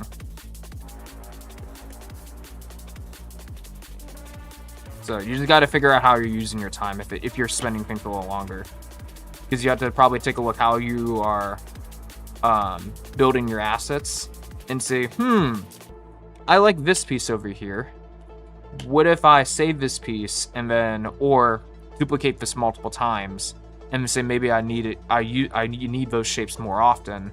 I could save a lot of time by creating assets of my own trees and just reusing some of it and just manipulate it with a liquid tool or something to save time. So, digital art, yeah, you can save a whole lot of time than traditional art. It's just that the way it's think, the foundations are the same, but you got to treat digital art like you do not treat like a traditional painting on a graphite. Well, maybe charcoal, but you can't. But gouache painting is not the same as watercolors, because they have their own different methods. Digital art, same thing. You can't treat like your watercolor techniques on a digital art, because yeah, you can make it look like it's watercolor, but the fact is it's not watercoloring, because the techniques when you do digital stuff, there are tools out there to magically make it go a bit more faster, and then you don't have to go every nook and cranny to go on each side to tell each pixel to have that detail. You just need to create stamps. So most of the techniques is basically stamp brushing and duplicating a lot of times when doing digital art, because it's not designed to move your arms around too much, because it's designed to let's say it's more likely it's designed to use certain layers to be able to manipulate. So, because I think the best way to if you're probably well, for people who are like new to digital art, to learn photo bashing first, and then because it'll force you to learn the tools of what you can do over here to morph into something, and pretty much that's a good starting structure to on the rest when you start applying some traditional methods and when photo bashing, and then you'll eventually see some sort of click to how to do stuff efficiently in your own way. But photo bashing is fun though, because you can get away with a lot of things, and you can basically grab so many images and make it look like it's already detailed as it is because the resources is already there. You just morphing stuff, which is fun.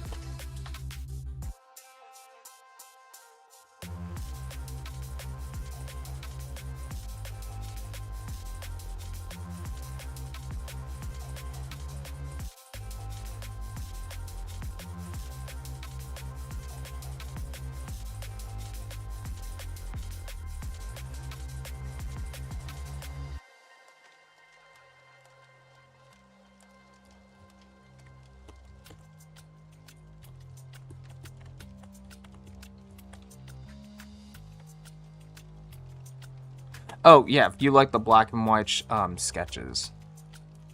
Yeah. So, yeah. Yeah, most of them are black and white sketches because coloring does take time, so yeah, the black and white does help.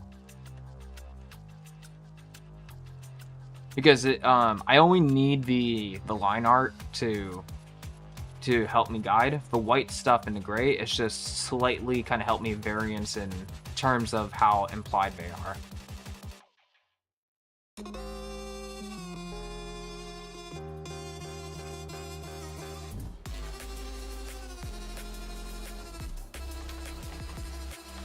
So it makes it everything easier to map out.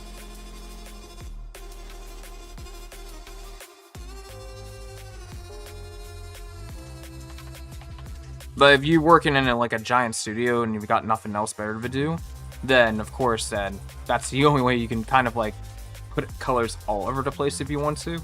But technically, in my opinion, I feel like that will be a time waster in terms of concept art. Because coloring takes too much time. It's better off to have one pose to handle all the coloring.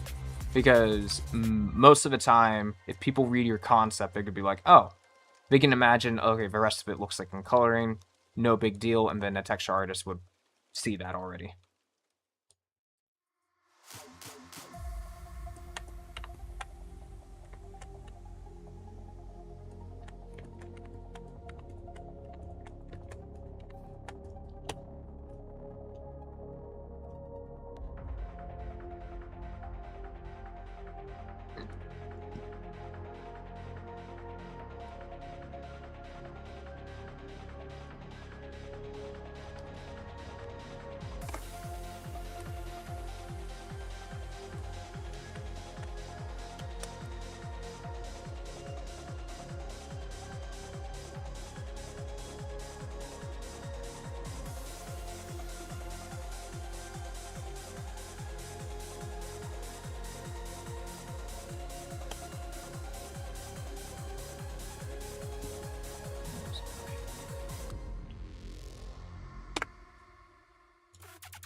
I think I'm gonna get a drink right now, so I think I'll be right back in 10 minutes.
Alrighty, I'm back.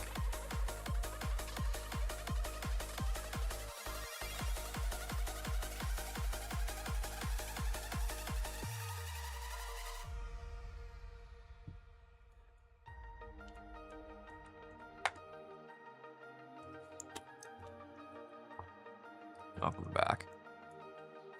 Thank you.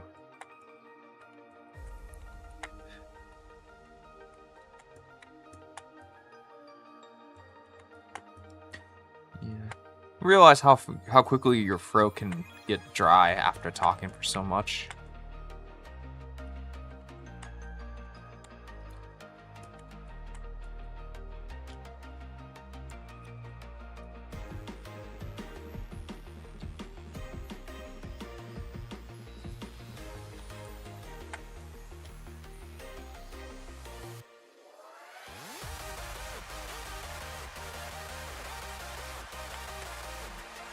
Absolutely, yeah.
I think your use of shape and character is deceasing impeccable.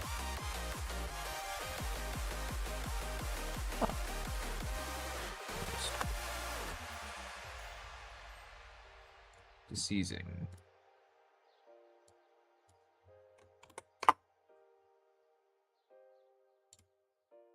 Oh, you're saying the design, right?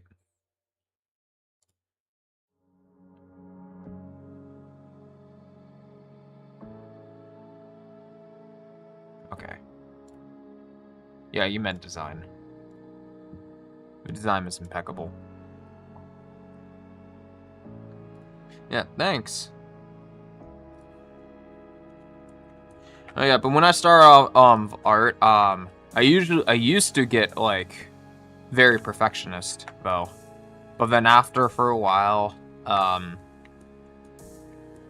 kind of realized that the way I was thinking was like wrong, but yet I had to think a different way to achieve a different result. But while I can make attention to detail and stuff like that, I originally believe I had to make it actually detail, but then it's much more of a illusionist game than trying to make it look real.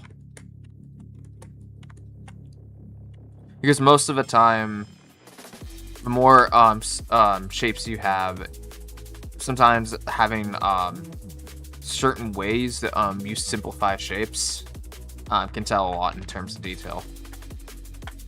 But it is also that certain digital technique can allow certain things to as well.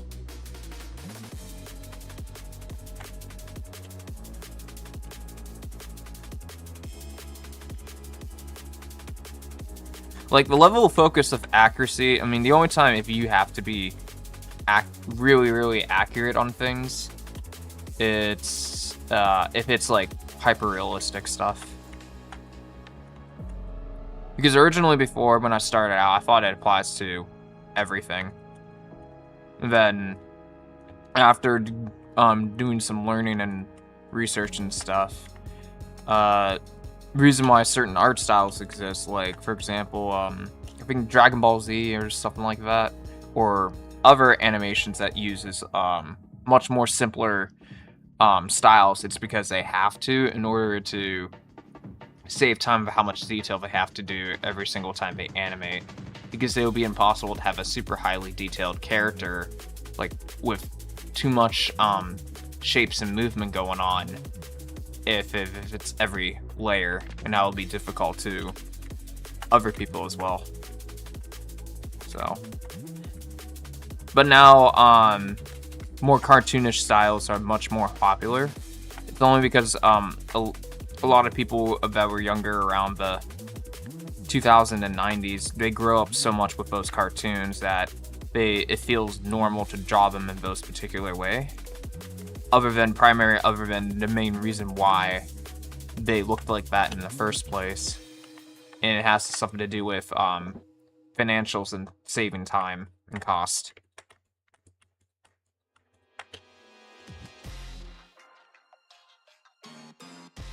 Because a lot of people who are like young around like my age probably saw like black and white art is only like it's a manga thing or something like that. Well, yes and no, because black and white was more encouraged to focus more on the drawing side of things other than color, so they can still produce stuff quickly and finish their story on time. Because some of them may have weekly deadlines or something like that when we're working with a group of people. Because coloring, no matter what, it just takes a lot of time.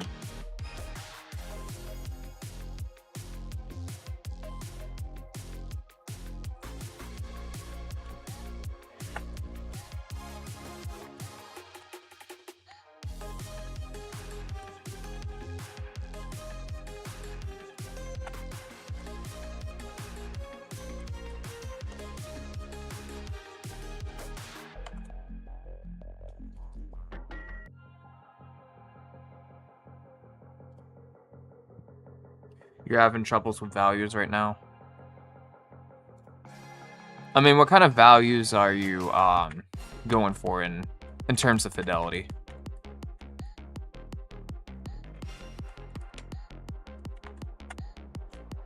Or is it values in general?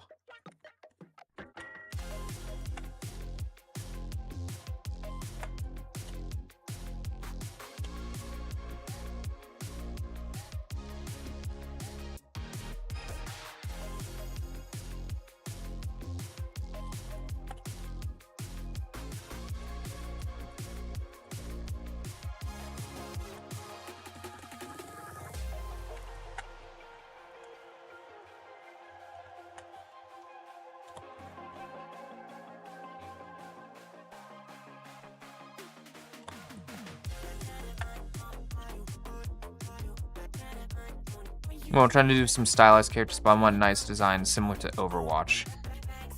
Okay. I'll have to look up the real concept arts work for Overwatch. I mean, I'm not sure. Probably they may have something in the somewhere in the game. Maybe they had some digital concept art available in the game itself as a collectible or something. I'm not sure if it still exists. But pretty much somewhere on the internet or Amazon, you could probably find a concept art book from 2014 with Overwatch, but then that concept art's 2014, so not sure if the if the modern art style did change that much. But I'll have to see. Oh, you have all the art books of Overwatch. Oh, that's cool.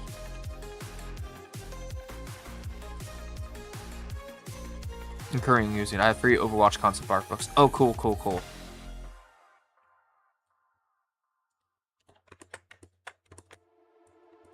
Yeah. Well, I'll have to see their art style to think about how are you trying to do it.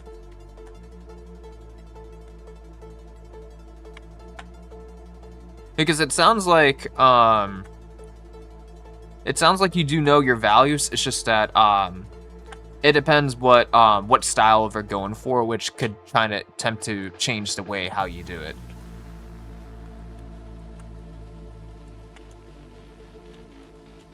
Yeah, I'm trying to the character since it's all different materials, right?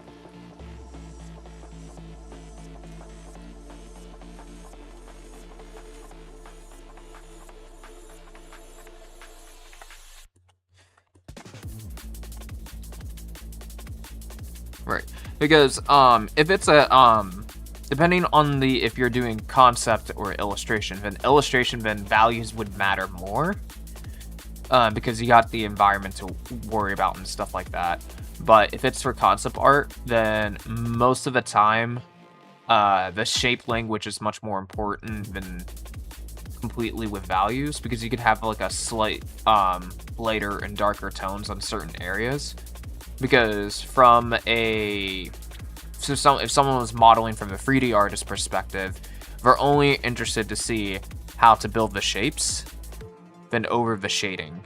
Because the shading would be much more about later when it comes to people who play with lighting in the game engine.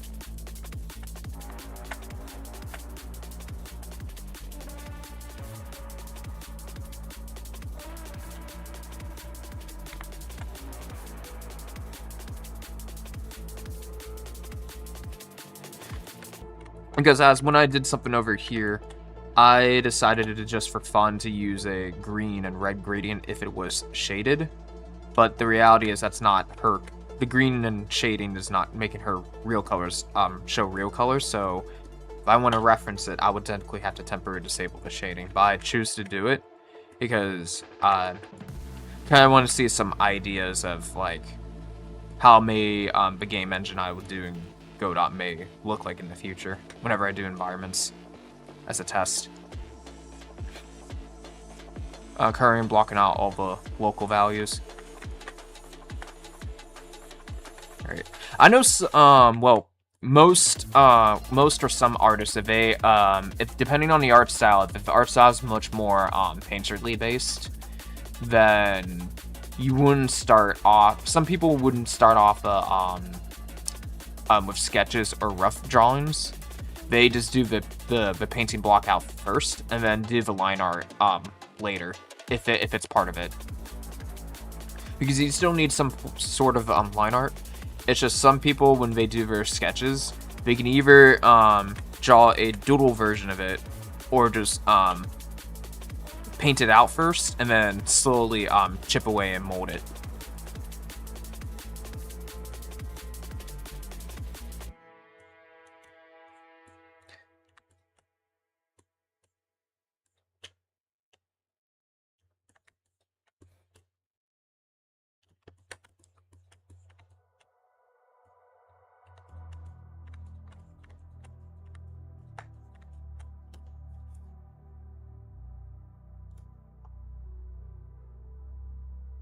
Because I think so most of her, if I'm remembering, most of her the Overwatch designs is much more human anatomy based, but they definitely have hard surface stuff too as well.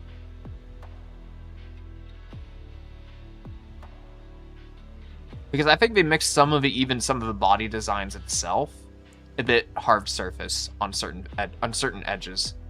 When you look at the final version of 3D designs.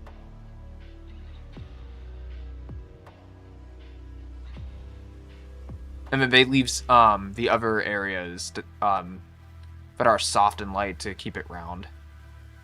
But if it's much more like masculine, then there's maybe a few areas that for highlights to keep it like a hard surface.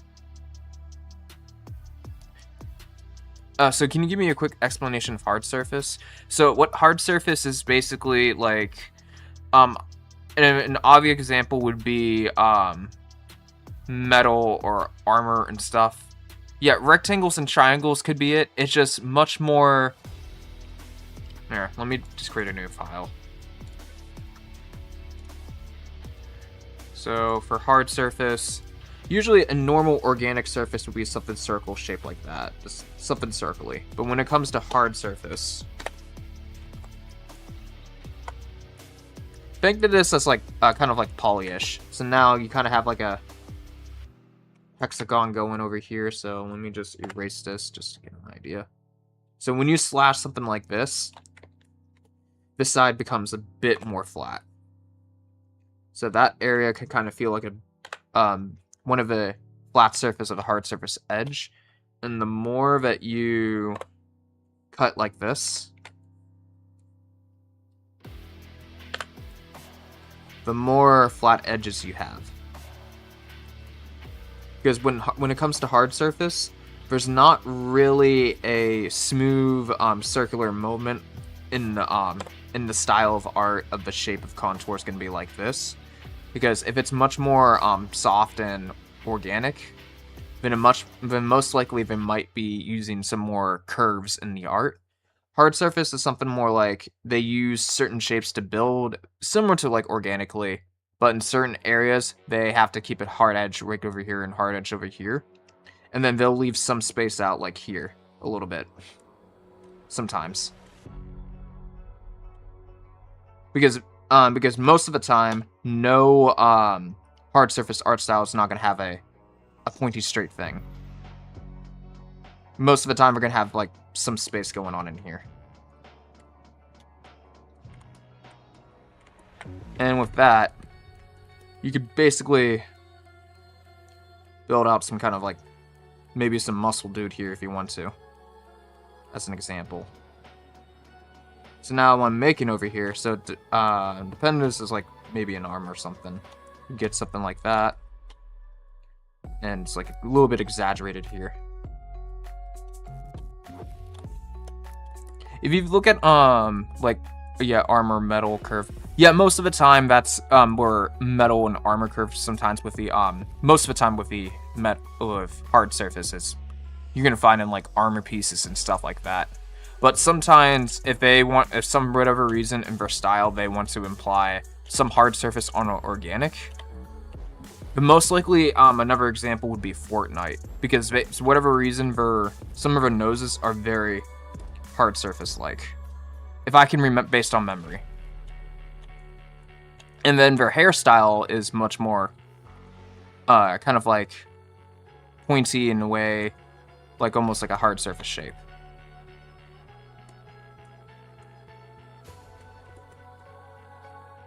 Because it's possible some areas could have like a hard surface implied line, and then some areas could be organic.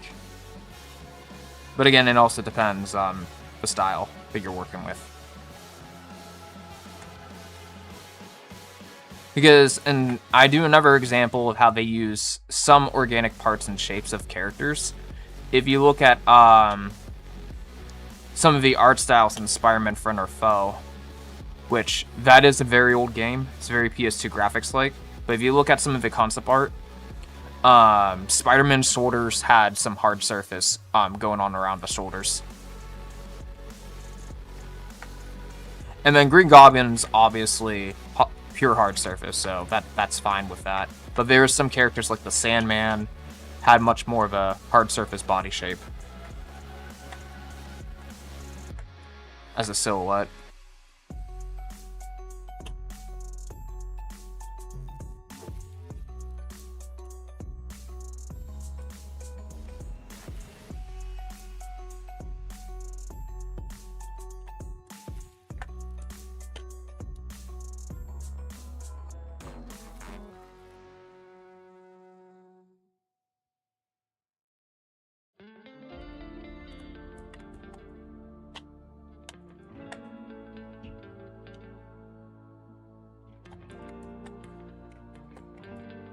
Do you have any other questions? I hope if I'm explaining it correctly or not. I'm just making sure if I am or not.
Guess her sister's soft.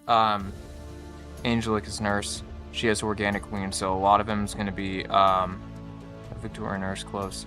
Softer leather bags, and only a couple of bit designs are metal with lantern crutches. Yeah. I mean, I do see some art styles that uses metal as a soft shape than very less hard surface. There's other art styles examples that did this. I mean, maybe I think I do see Adventure Time and Gravity Falls would have much more soft surface stuff when it comes to that. Because most likely, if it was an armor, the helmet must be more like this.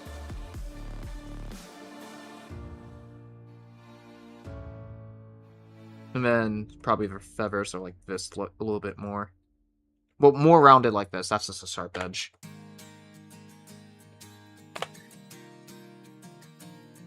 Something like that. Because there are such things as doing a soft edge for armor too. The same thing that you can treat as organic if you wanted to.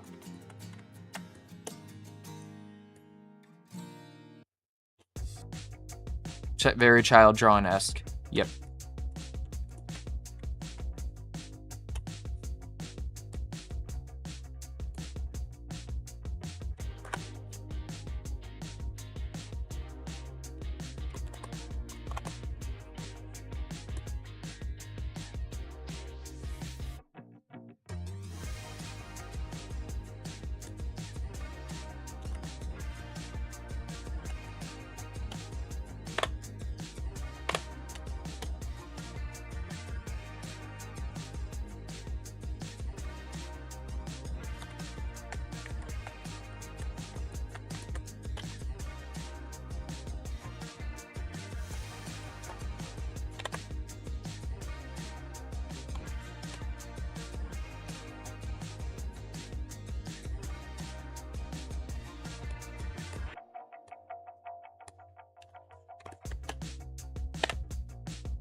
Have you got a warp tool in Clip Studio? Yeah, there's multiple methods.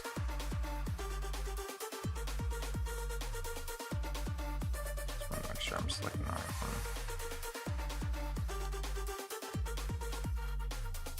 I'll just select this for now. And then I can... Yeah, because they have certain things that you can do something over here, that too, if you want to. Which is basically a poly warp.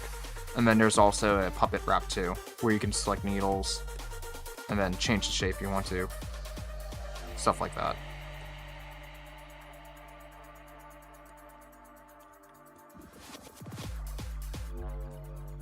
I think it might help what you're trying to do. Yeah. But I think I got it. I just had to rotate it a bit. I didn't have to mirror it. Because sometimes when you're doing quarters, not everything has to be mirrored, but you can still duplicate it. And then what I can do is just get a lasso and then swipe and cut this out. But we'll see how far it goes. But that's what I usually do.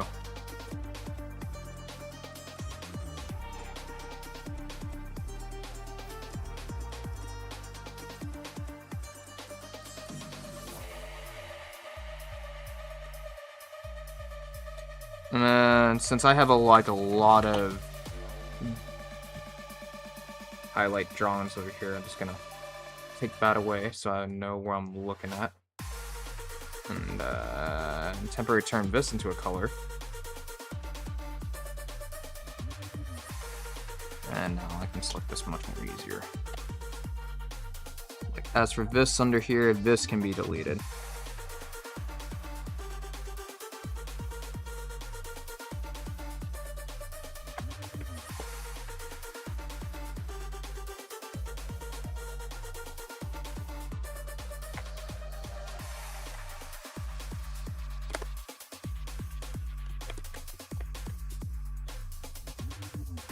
And it gets really close enough, and then I can just remove the under over here from the blue line, and then it'll just look like they're meant to be together.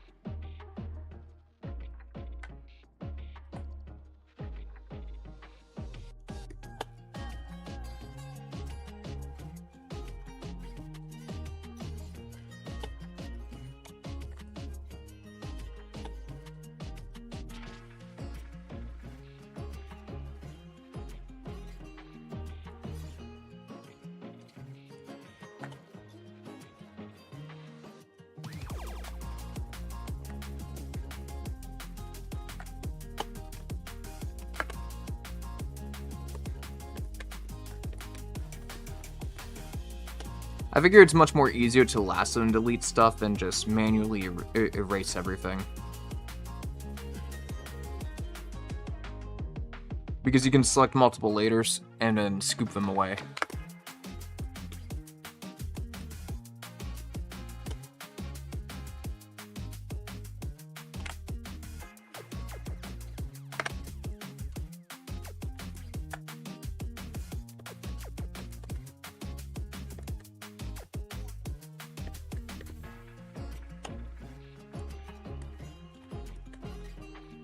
There you go.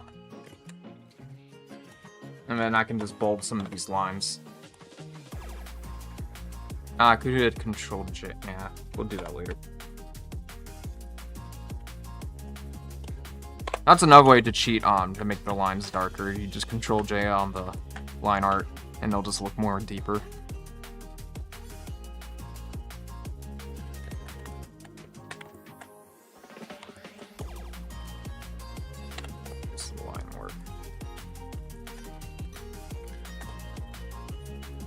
This could have a bit more deeper. Could make it bigger if I want to. Yeah, let's make this bigger. So I'm not gonna press too hard.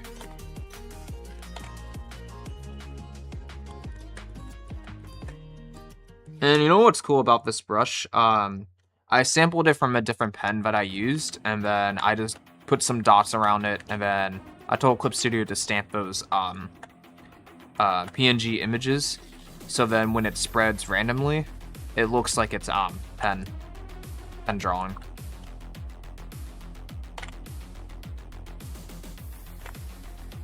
Yeah, I did have this brush on Gumroad, so in case if you want to take a look or a video of it, you can.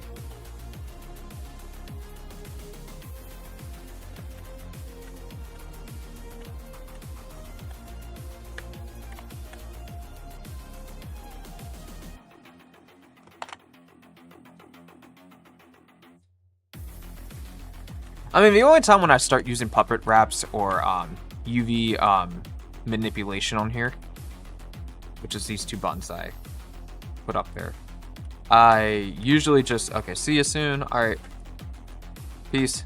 See you, Izzy. Thanks for the info. Yeah, no worries. But yeah, usually I just use that in case I messed up on certain parts. Stuff is sent to Discord. Okay, cool. Yeah, I'll take a look in a bit, after I get some lunch and then after my stream.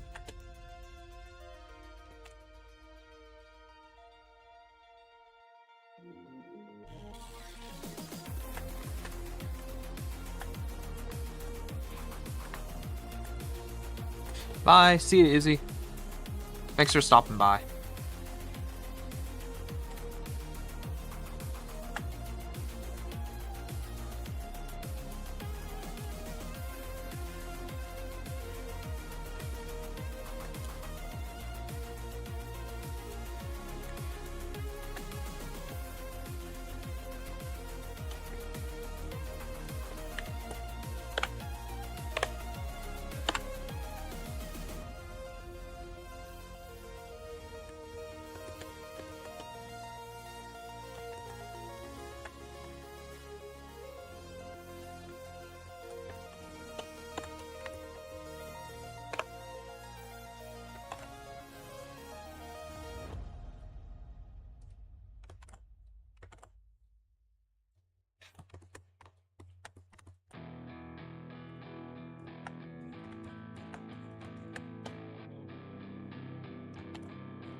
All right, I think I'm gonna end it from here. I'm gonna get something to eat, and then I'm probably gonna go do some maybe walking.